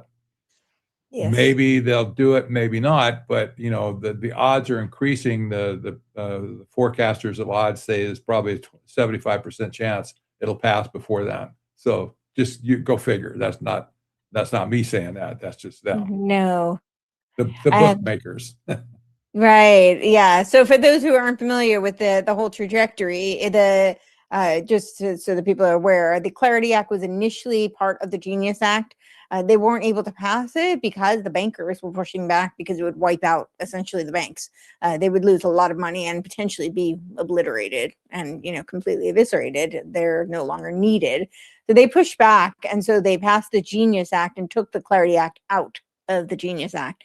And then they tried to pass it on its own, and the bankers stood up. I never thought I'd be cheering the bankers on as our allies, go bankers. Go bankers.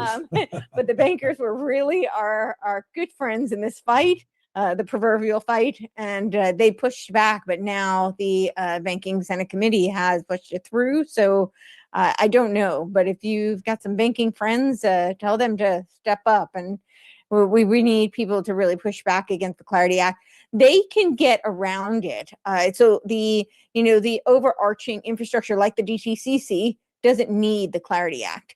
The tokenization can still be utilized for the big institutions. They can still execute these tokenized visions. But for the everyday person, they need the Clarity Act because that is what gives them the regulatory infrastructure for everyday people to trade in tokens. And of course, they want that because that's tremendous. It's power, money, and complete consolidation because it's programmable money. They're programmable, they're censorable.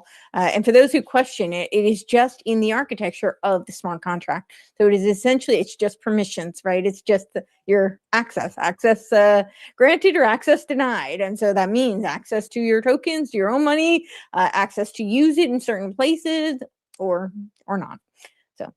Wow. Yeah, that's a lot of stuff for people to digest for sure. Sorry. Well, I was hoping it was the Cliff Notes. So No, okay, I'll tell you what. When we say we're rooting for the bankers, I'm not talking about the JP Morgans of the world, not the Okay. Citicorps, not the Wells Fargo, not Bank of America. Forget them. They're fighting against the local banks, right. tooth and nail at this Yeah. point. They're sending them, they're sending them packing at this point.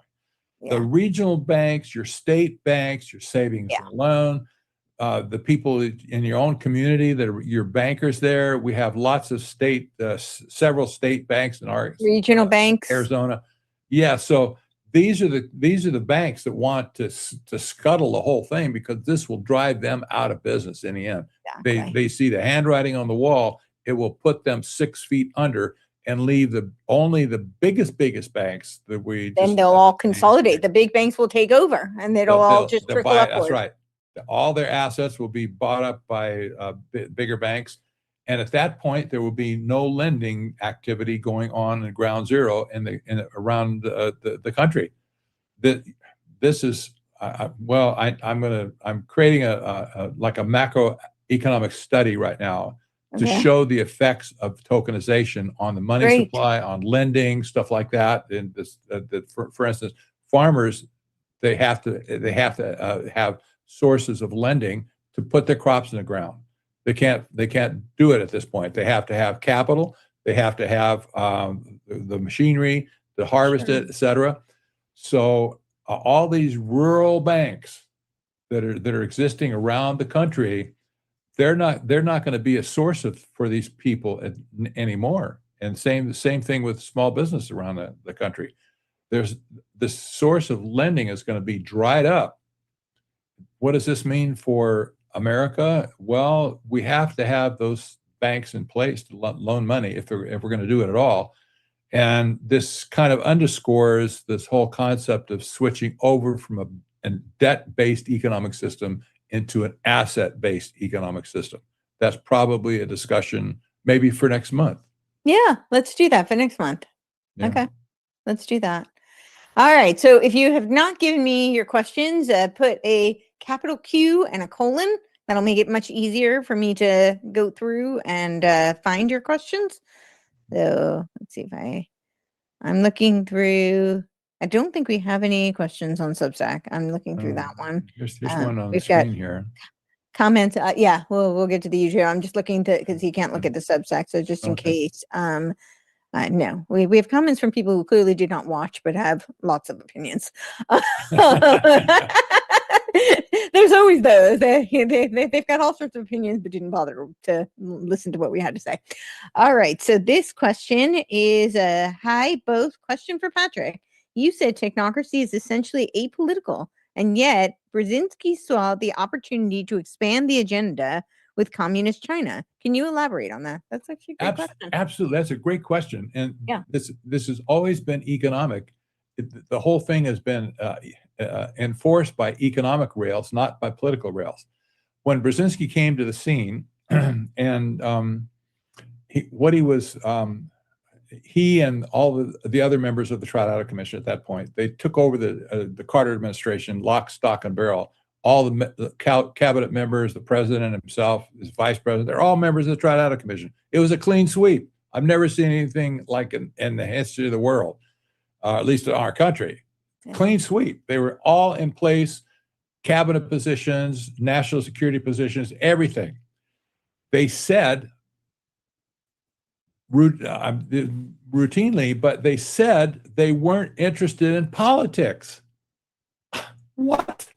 Just took over our country. How can you say? And we debated with these people. They know we're not interested in politics. We're not political actors. Mm-hmm. So when I figured out eventually what they were after the control of the largest and probably the only engine of industrial power in the world, our economic system, we were the 800-pound gorilla in the room, and we have been ever since. When they captured our economic engine, they started the Reformation process immediately. And it's been progressing all of these years as an economic platform, not as a political platform. Agenda 21 came along, 1992. That was economic. That was not political. Agenda 2030 came along. That wasn't political. This was an economic issue. Technocracy came along. It was not a political issue. It was an economic issue. Economics has slid under the radar all these years, and they've used politicians along the way, if they could. Most knuckled under, basically. History proves that. But it's always been a left, no difference between left or right here at all, because they don't care who's in power. Bill Clinton was a member of the Trout Commission. He did great things. George Bush did a lot for him. Dick Cheney, vice president, was a member of the Trout Commission. They loved them. On and on and on. Every Big president, club. yeah, every not in president it. since has been friendly to technocracy as an economic system, not a political system. Right. Yeah. The George Carlin statement that, it's a big club and you ain't in You're it. not- Yeah. you're not in it. Yeah. So, yeah. All right. Let's see if we have, I know there were some other questions. Let's see if we can find them. Oh, here's one. On Okay. The screen. On the screen. Yes. I Oh, have to okay. get it on here because I can't Oh, yeah. see that. Can I? Why is it not popping up on here? Okay. Since this is all rooted in theosophical Babylonian mystery school occultism BS, let me move this out of the way so that I can read the rest of this. Okay, so occultism BS. Didn't Bailey and Co. claim that the Maitreya would return in 2025? So if that's hardcore enlightened Luciferianism, well, yeah, okay. And then it's continued. Is the Maitreya here, or are their plans going to fail, as we know they ultimately will, even this technocracy?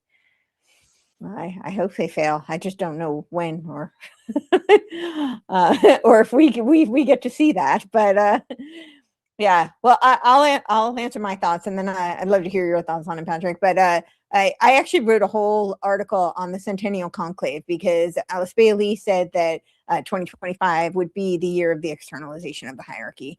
And what I found most interesting about it, so for those who aren't familiar, it's at the quarter of the century. So starting since 1425, they would have this Centennial Conclave. And then she predicted that in 2025, that would be the year that would be the externalization of the hierarchy. And so, of course, the externalization of the hierarchy is the time when the archons, the aeons, or some may say demons, are going to make themselves known. They will reveal themselves and they will come, and interact with all of us, lucky us. And so, yeah, this is it. The 2025 Centennial Conclave, Unmasking Lucius Trust's century-long agenda for global transformation. And Lucius Trust was started, it was originally Lucifer Publishing in 1922. This was started by Alice Bailey, who was a disciple of Madame Blavatsky, who you'll see there. Madame Blavatsky was one of the founders, along with many, like Juan Judge and Henry Steele Alcott. They created the Theosophical Society in 1875. Annie Besant was also a member. She was a founder of the Malthusian League, and she was a member of the Fabian Society. These organizations all seem to have a lot of overlap. And what I found very interesting, so Lucius Trust, Lucifer Publishing, 1922, then 1924 became Lucius Trust. They have consultancy status with the UN. So they're kind of like spiritual advisors to the UN. That's a way you can think of it. But I found it very interesting because at this time, they were focusing their Centennial Conclave around when this red moon was going to be. That was a very spiritual time for the esoteric members of the arcane school that Alice Bailey has created. under Lucius Trust, and they also had all of these meetings. Yes, let the plan of love and light work out. It sounds great. Arcane School Conference, where people learn the esoteric messages of Alice Bailey and her teachings. And they, at that time, they were doing all of these meetings, these globalist meetings. They had the Bilderberg meeting around the same time. They had a Davos meeting. So there were all the UN had a meeting. So you had all of these various globalist organizations that were meeting right around the time of this centennial conclave. And it just didn't seem like a coincidence to me. I think that, if you ask of what are these aeons that are, the externalizing the hierarchy, I do think that AI plays a role in that. And I think right now they're working really hard. We did a whole show on this with the Technocracy Roundtable to try and put consciousness into machines. I had written recently Dr. Reset about GNU and his levels of consciousness, and he works with Joe Shabak. And his big contribution, in my opinion, this was my main thesis of that article, is that what he was trying to sell Epstein was this problem, the problem that they couldn't scale up with the Stargate CIA project and the Stanford Research Institute project, was this scaling problem, because they could teach a few people with quote unquote special abilities, these remote viewers, who were going to help us win the Cold War. That was the big headline, right? But they couldn't get, your average military, soldier to learn this trait. There might be a few who had these special abilities, but what he was selling was using VR technology in order to be able to create this kinds of special abilities. And the hope was that if you had the special abilities, you could train others and possibly train the machines, because he believes, along with Goertzel, this is open cog, right? That the difference between their version of AGI, so for those who aren't familiar, AGI is this concept that the AI will supersede human intelligence, and many believe that it will then become sentient. But the people like Kurzweil and Marvin Minsky, a lot of these proponents of AGI, believe that all it needs is computation. So that's the intelligence, and as long as it can aggregate the information, it can supersede human intelligence. But Ben Goertzel and Gino Yu of OpenCog believe that it has to have consciousness. But my very long-winded way of saying that they're trying to put this consciousness into machines. I don't believe they will ever be successful, but they've spent a lot of time and money in this endeavor.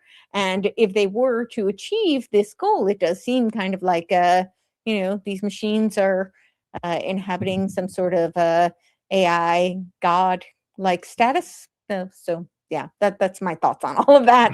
But Wow.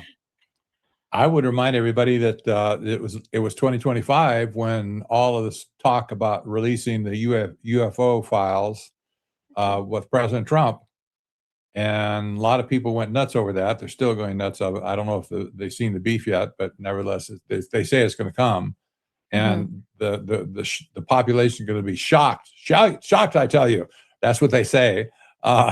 We'll see, but this is obviously hitting the time frame of 2025, and we see the play out now when the files will be speculated on, and everybody's going to have their opinion.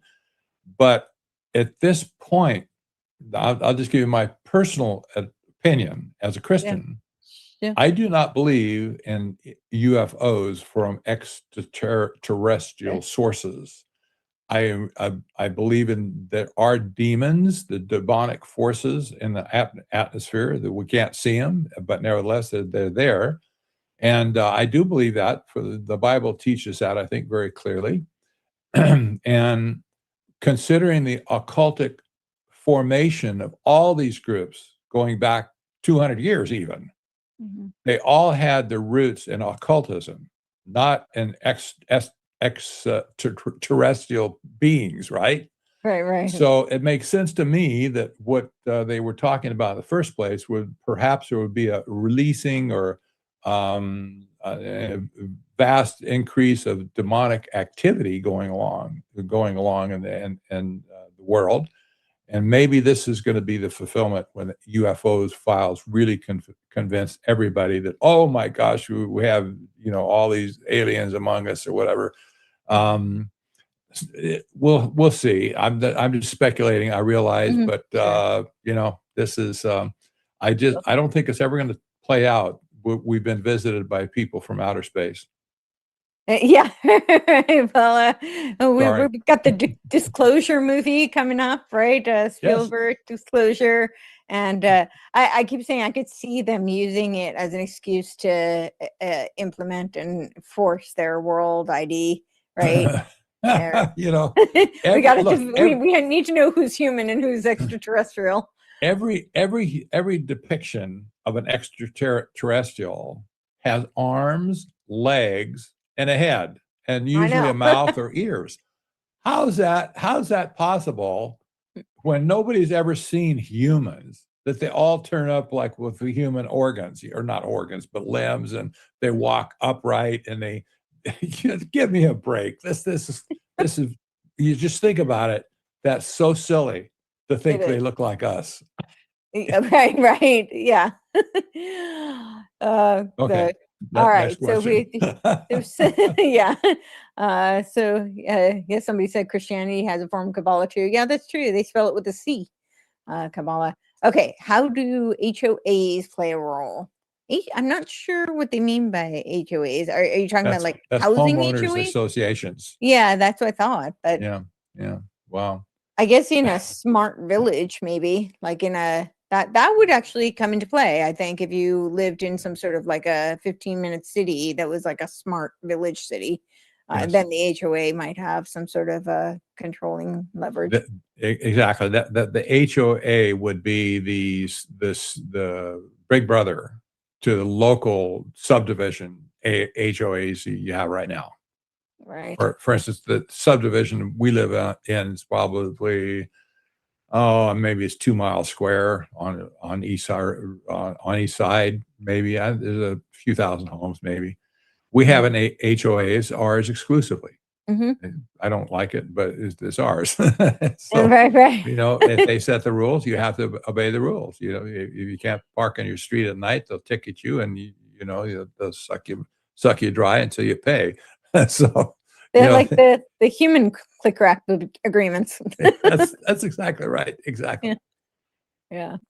All right. So renting a parcel from a larger entity, but having no controlling rights. This sounds like a substitute for carbon credit, another method not to allow us to use our property freely. Yes. Absolutely. Yeah. Absolutely. Yeah, we haven't talked about carbon credits. This is really important for technocracy, because technocracy was originally based on energy and energy distribution.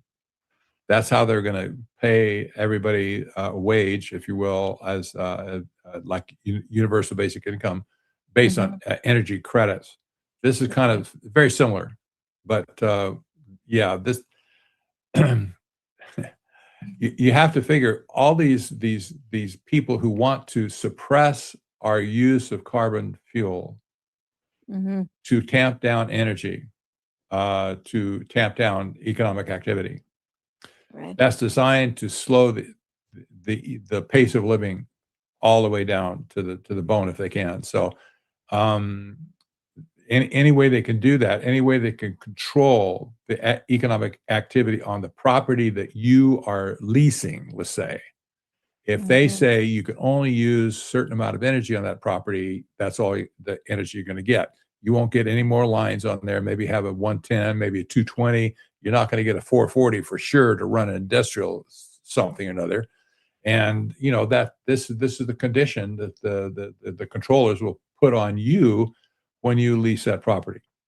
And you have no guarantee, I think, even that the lease might change along the way if they decide to revise the terms of service, if you will. They'll have a mechanism to do that, to make your life miserable, even more miserable, with changing rules. Yes. So we do have some Substack questions. So the first one I see is, does this mean that the Iran war is over? The Iran war. I mean, Not quite, but yeah, it'll be over. I guarantee it'll be over at some point. If Iran does not come to the table, they'll be probably blown off the map, even by their neighbors. UAE wants to attack them right off. They're fed up with them. In right. Iran, they'd like to have a whack at it. But remember, President Xi said to President Trump, we're not going to sell arms to or overly sell arms to Iran anymore. And he said, we want to keep the Strait of Hormuz open for business 24/7. So that kind of threw Iran under the bus, in my opinion. Right. Now China is happy to buy oil from us, not from Iran. What a Right. slap in the face to Iran. Iran probably thinks that China should come in and militarily solve their problems. Mm-hmm. But no, that's not happening. So, the war will be over when it's over. But when the strait is cleared, it will be cleared on behalf of the IMEC corridor, Right. not Right. because China said so. Right. Right.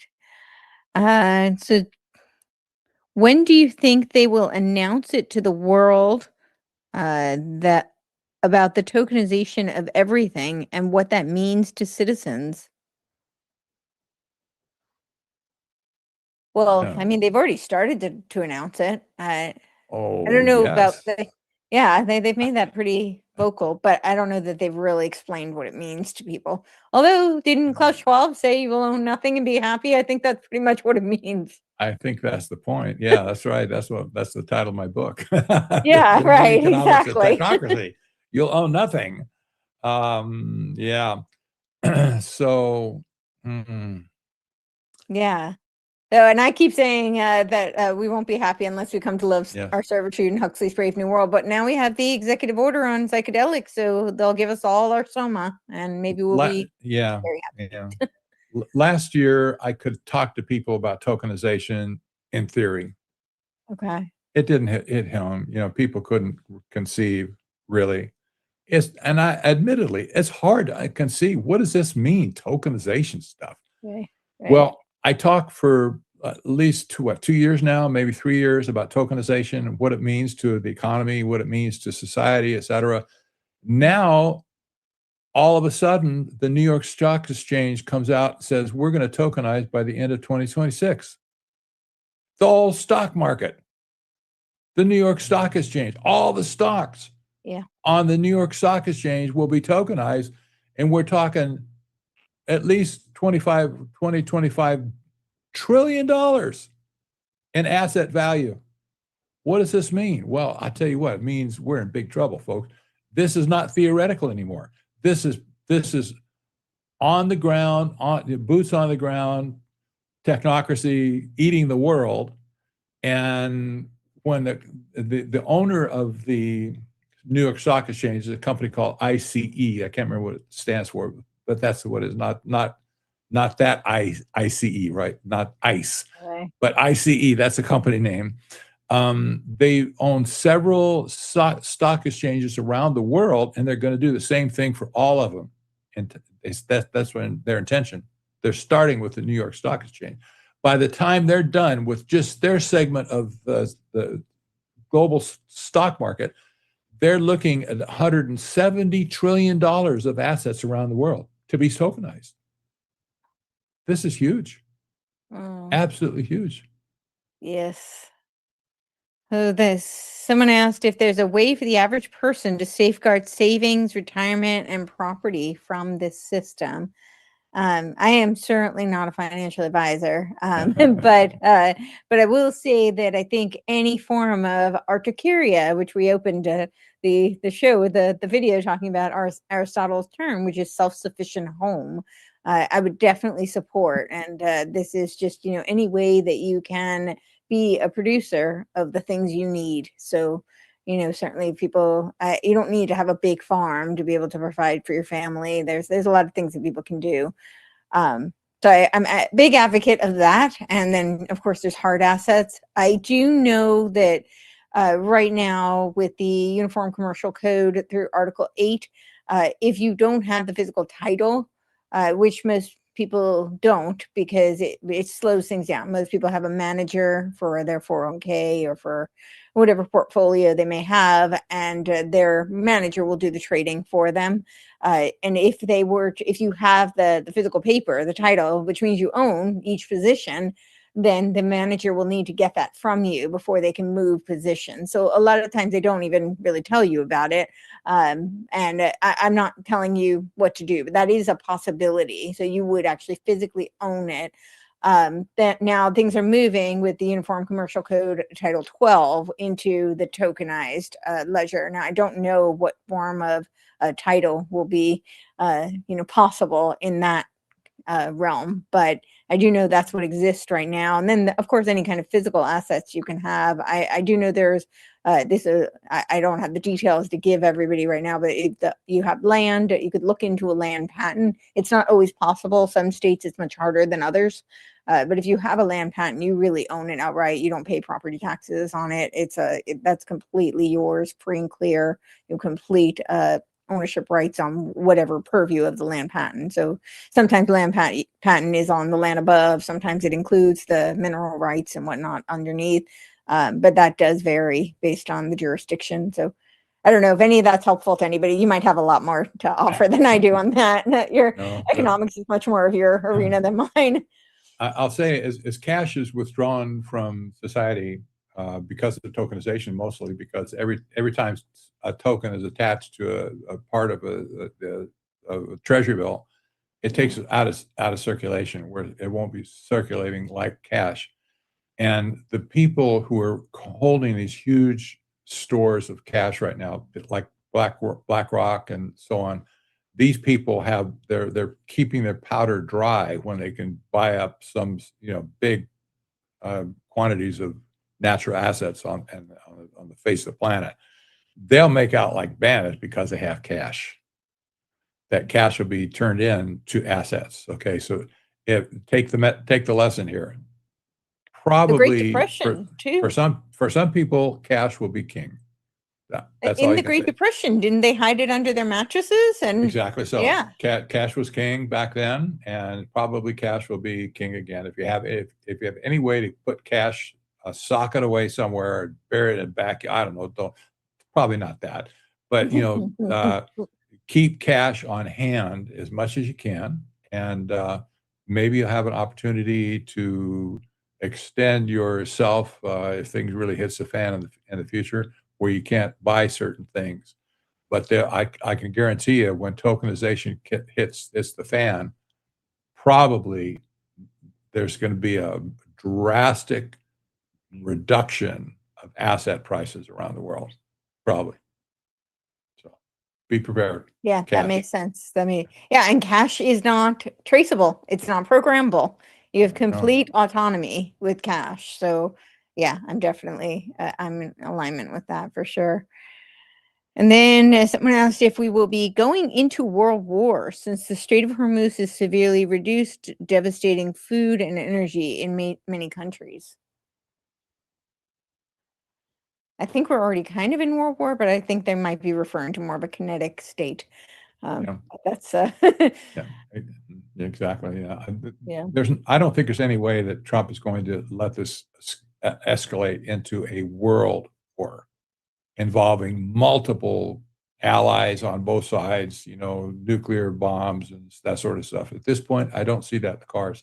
Maybe in the future. Maybe in terms of the book of Revelation or something, in the future. But at this point, I don't see this is going to happen. China is already on the skids as far as Iran is concerned. So whatever is going to happen with Iran, however they get lined up with our values at this point, the Strait of Hormuz is going to be opened at some point. And just take that for what it is. That'll be business as usual at that point, except of course the IMEC corridor is going to be the new Silk Road to Europe is going to be huge, because we're not just talking railroads and stuff like that. We're talking fiber optic trunks. We're talking pipelines to put oil, natural gas, helium, hydrogen, you name it, from India. And this is going to be a huge, huge thing, and a boon for China, or for Europe as well. Yeah, for sure. Someone said, how are God's people should respond to the ungodly takeover, in your opinion?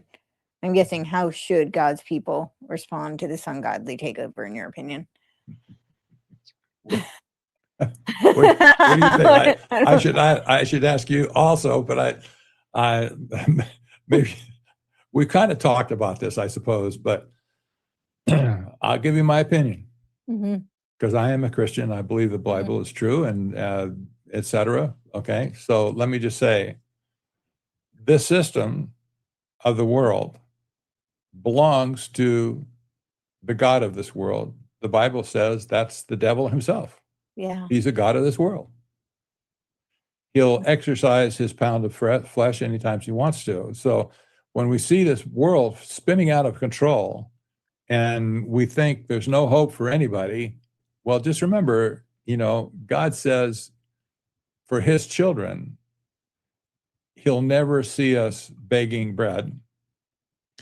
He is able to clothe the lilies of the field. He takes care of the little birds, and he feeds them. How much more precious are you that he'll take care of you when trouble hits the fan? So for Christians, they should not be fearing at this point. I don't care what happens in the future, what the devil wants to throw at us. It doesn't matter if aliens, even if aliens arrive on planet Earth, that's not going to happen either. But I'm just saying, whatever the God of this world is going to throw at this world, it's going obviously possibly to a destination that may be the end times, but that's still not for us to determine, because that's God's business. That's not our business at this point. But maybe we'll last here for another 20 years, 50 years, 75 years. It doesn't matter. But the idea is that we should not be fearful. I remind people that the Bible has, they say it says, fear not, 365 times in the Bible. Yep. That's one for every day. Okay, yep. There's symbology in there, I think, possibly. Fear not, fear not, fear not, fear not, fear not. Fear is the most destructive thing you can do for yourself and your family. You should not be fearing what's going to come. If you have major assets, you might lament that they're going to go down the tubes, or if they do, you might lament it. But nevertheless, this is the lot we'll face in the future, and it'll be your choice how you handle the situations, one at a time. And all I can say is, God bless you. Keep your eyes open and keep your powder dry. Yeah. Well, I think also that, the thing I try to remind people, because I think a lot of people have a lot of people say, well, it's already written, it's already, it's already planned out. And I would say that a noble cause is always worthy of fighting regardless. And it's incumbent upon us to defend our sovereignty, our free will, because I think that's the most beautiful gift that we've been given. And so we should protect that, however we can. Amen to that. Patrick Wood, you spoke about the tokenization of all private property. How does this affect people who own property without a mortgage, totally outright, whether it's multifamily or single family? When will they go to sell or transfer it to their heirs? When does it become an issue as far as you owning the asset, or is it going to be split into little pieces? I do not really understand when you explain the tokenization of private property. I think we did answer this. How is it tokenizing going to change the game, so to speak? And I think we did answer that. But yeah, going forward is going to have to be a rolling process for sure, because people that own their home outright, that's probably the 35% of the country right now that own their own home. That's a wonderful thing. But eventually they'll have to sell. And, because they move to another state or move job or they die, the wife or the husband dies and I can't live in this big house. I'm going to sell it. And so, at this point, the people who will be around to pick up that property up will be probably people who have the cash reserves or the BlackRocks of the world will swoop in and take that property. So from now until, say, 5 years ago, there'll certainly be a role of private property that gets sucked into the system, the tokenization system. In the meantime, there's lots of mortgage property that can be sucked in immediately because so many people are fed up with their mortgage at this point, like me. I have a low interest rate mortgage. I have a huge equity in the home, but our payment, home payment is really minuscule. We couldn't afford to live on commercial rent right now, whether they're offering even for a 2-bedroom apartment for Pete's sake. So we're landlocked in our property at this point. And if somebody came along and said, I'll make you the offer you can't refuse to get your title, I might take them on. I'm not going to be that. I'm not going to do that. Believe me. But I'm just saying, lots of people who have mortgage right now are willing to get out of it for anything. And, if you move for another state out of the community, you say, well, I'll rent my home. One home, you're going to, good luck with that. Maybe you will, maybe you won't, but usually that doesn't turn out for you very well.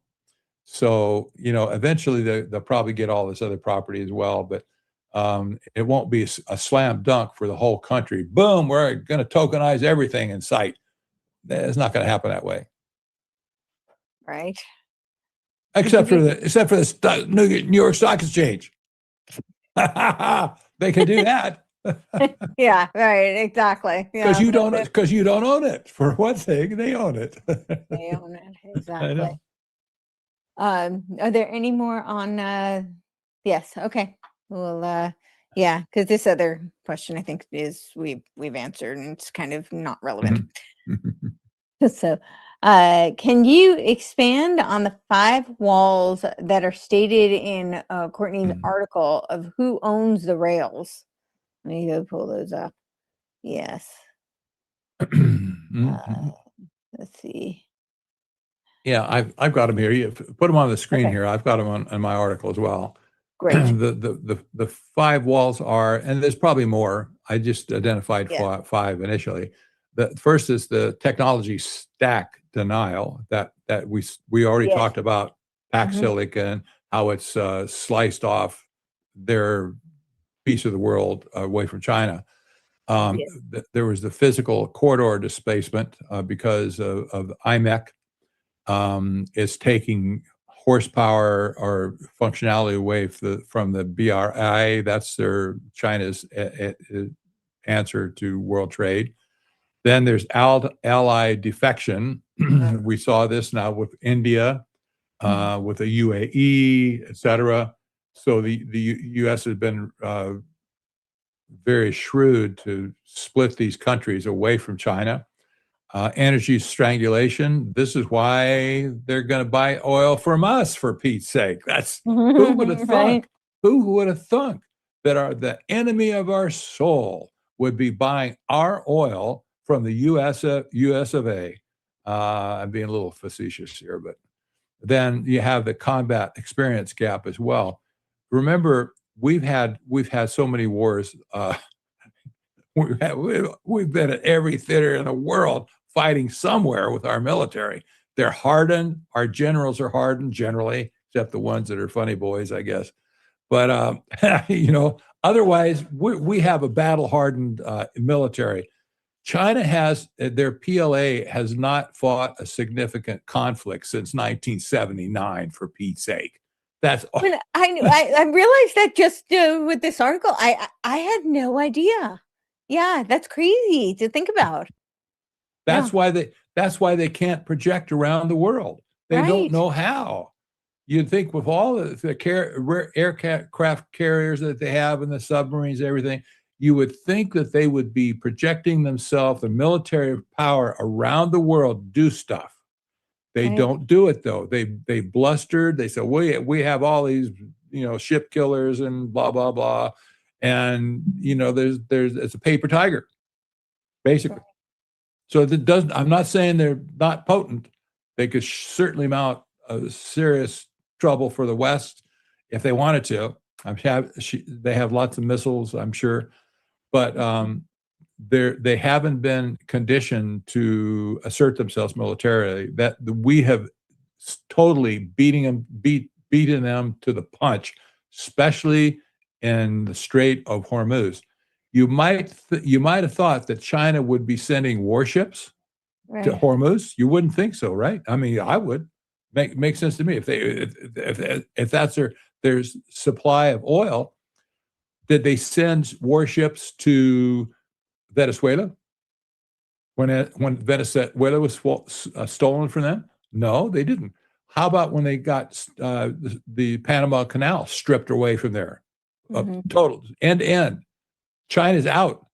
Did they send troops or Navy or anything to defend their interest in the Panama Canal? No. What can Interesting. you say? I mean, Right. okay. That's yeah. That says it all I to me. know. Well, okay. We've had a wonderful time. One more question. More, Or yes. How will technocracy affect the MSM alt news once it becomes fully fleshed out in the near future? Well, I think we've already kind of seen how that's operating. I mean, already. social media is a cybernetic algorithm, right? So it's Yes. basically just feeding you all sorts of, programming, and it gives you the feeling that it's specifically curated for you. Oh, we got a super chat. Thank you so much. Thank you. Thank Yes. you. Phantasm 00. Yes, thank you so much. We really appreciate that. I don't know if there was any questions. No, just a few tokens. We like the tokens. We will play the game of our lives with them. We used to make the joke when he said, well, I want some money, whatever. We used to say, just give me a few shekels.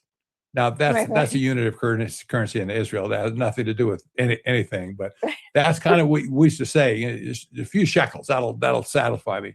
Now it's tokens. Just give me some tokens. That'll. Gee, I can't. Yeah. Yes, that's that's where we're at. Yes. All right. Well, I think that did that wrap that?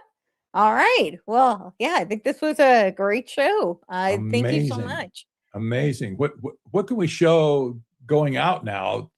All the videos we had along the way, anything to show people? How about the one from the start? That was pretty amazing. Pretty amazing. I thought so too. Yeah, that was it was I make the joke that when you're dealing with we use these AI platforms to make these videos, that it's like dealing with the kid who just keeps on wanting to put his hand in the candy jar. I'm like, I have to keep slapping it. So yeah. But this one, I think it was good. So here's my motto. Here's my motto. Yes. Use AI to destroy AI. Yes, exactly. Use AI to destroy AI and destroy technocracy. So I know. So go for it. Let's play it out. All right. Well, thank you all for watching and listening. We don't have the date for next month yet, but we will be talking about the tokenization, the assets versus payments, and I think that's a great topic for next month. And we'll keep you posted on the dates for that. Thank you all for watching and listening, and thank you, Patrick. You bet. We'll see you later. The State Department has a formal name for the architecture being built right now: Pax Silica. It is a U.S.-led framework designed to secure the supply chains and physical infrastructure of artificial intelligence. The diplomatic negotiations happening between world leaders are over physical geography. They are mapping out who controls rare earth elements, trade corridors, and the heavy hardware that runs the code. This diagram outlines the 6 layers of that architecture. At the foundation are critical minerals and energy grids. Above that sits compute and semiconductor fabrication, followed by network infrastructure, consumer devices, capital allocation, And finally, the financial rails that process transactions. The compute layer relies entirely on accelerator and GPU hardware. This puts the corporate executives who manufacture and control that physical architecture squarely at the center of modern statecraft. Financing fabrication plants, data centers, and undersea cables requires immense funding. Asset managers and financial institutions provide the capital to build the infrastructure, and they establish the payment networks to monetize it. All of this builds a global operating system. The question is, what happens to the individual within it? We have to ask if this structure treats people as independent actors or as subjects to be managed. Human independence inside this new infrastructure comes down to a single word: property.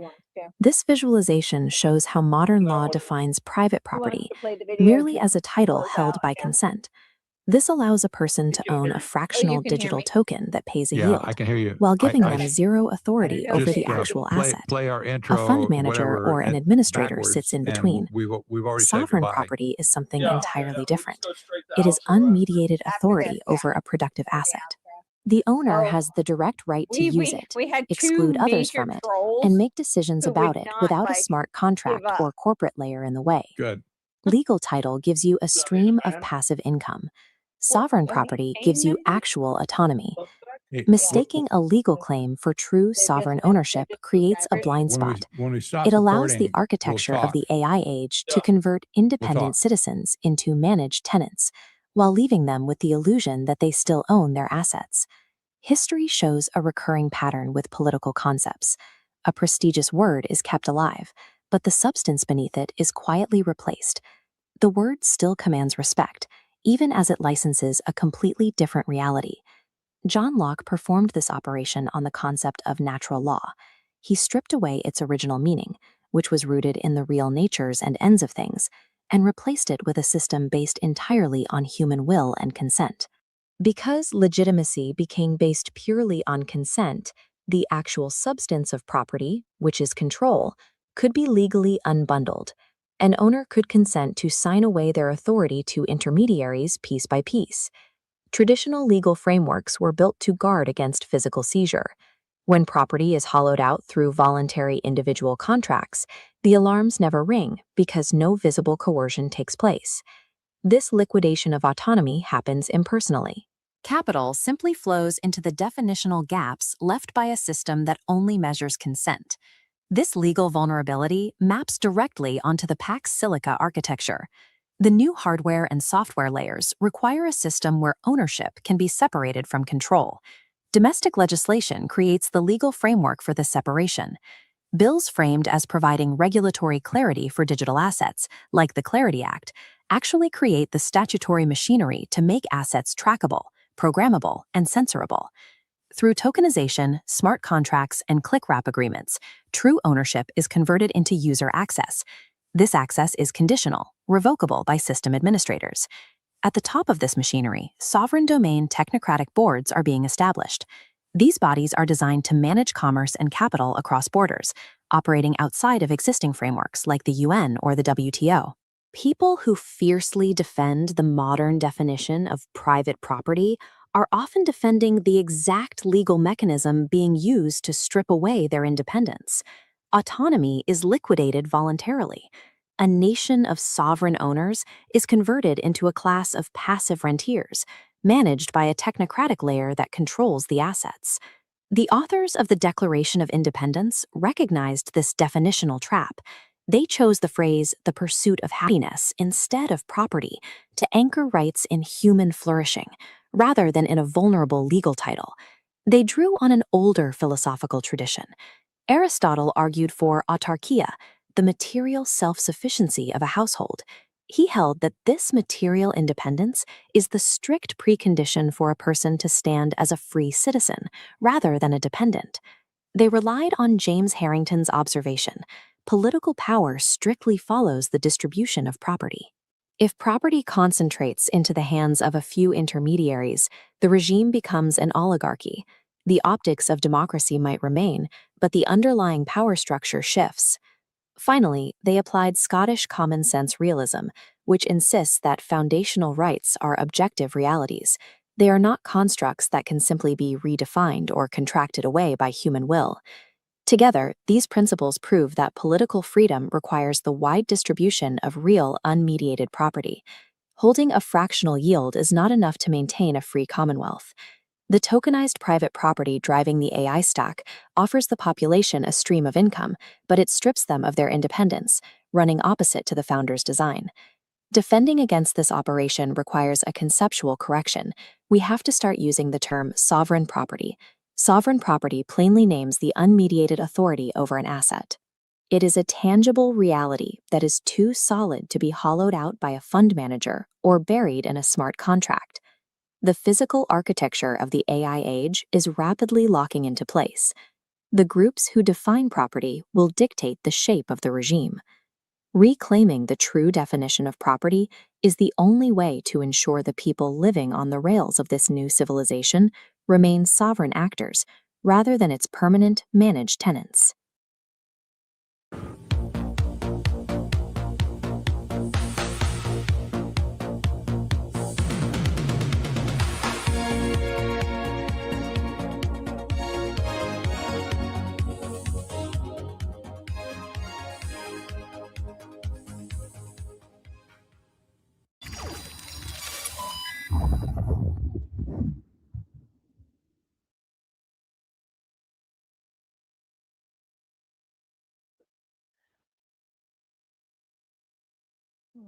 Where?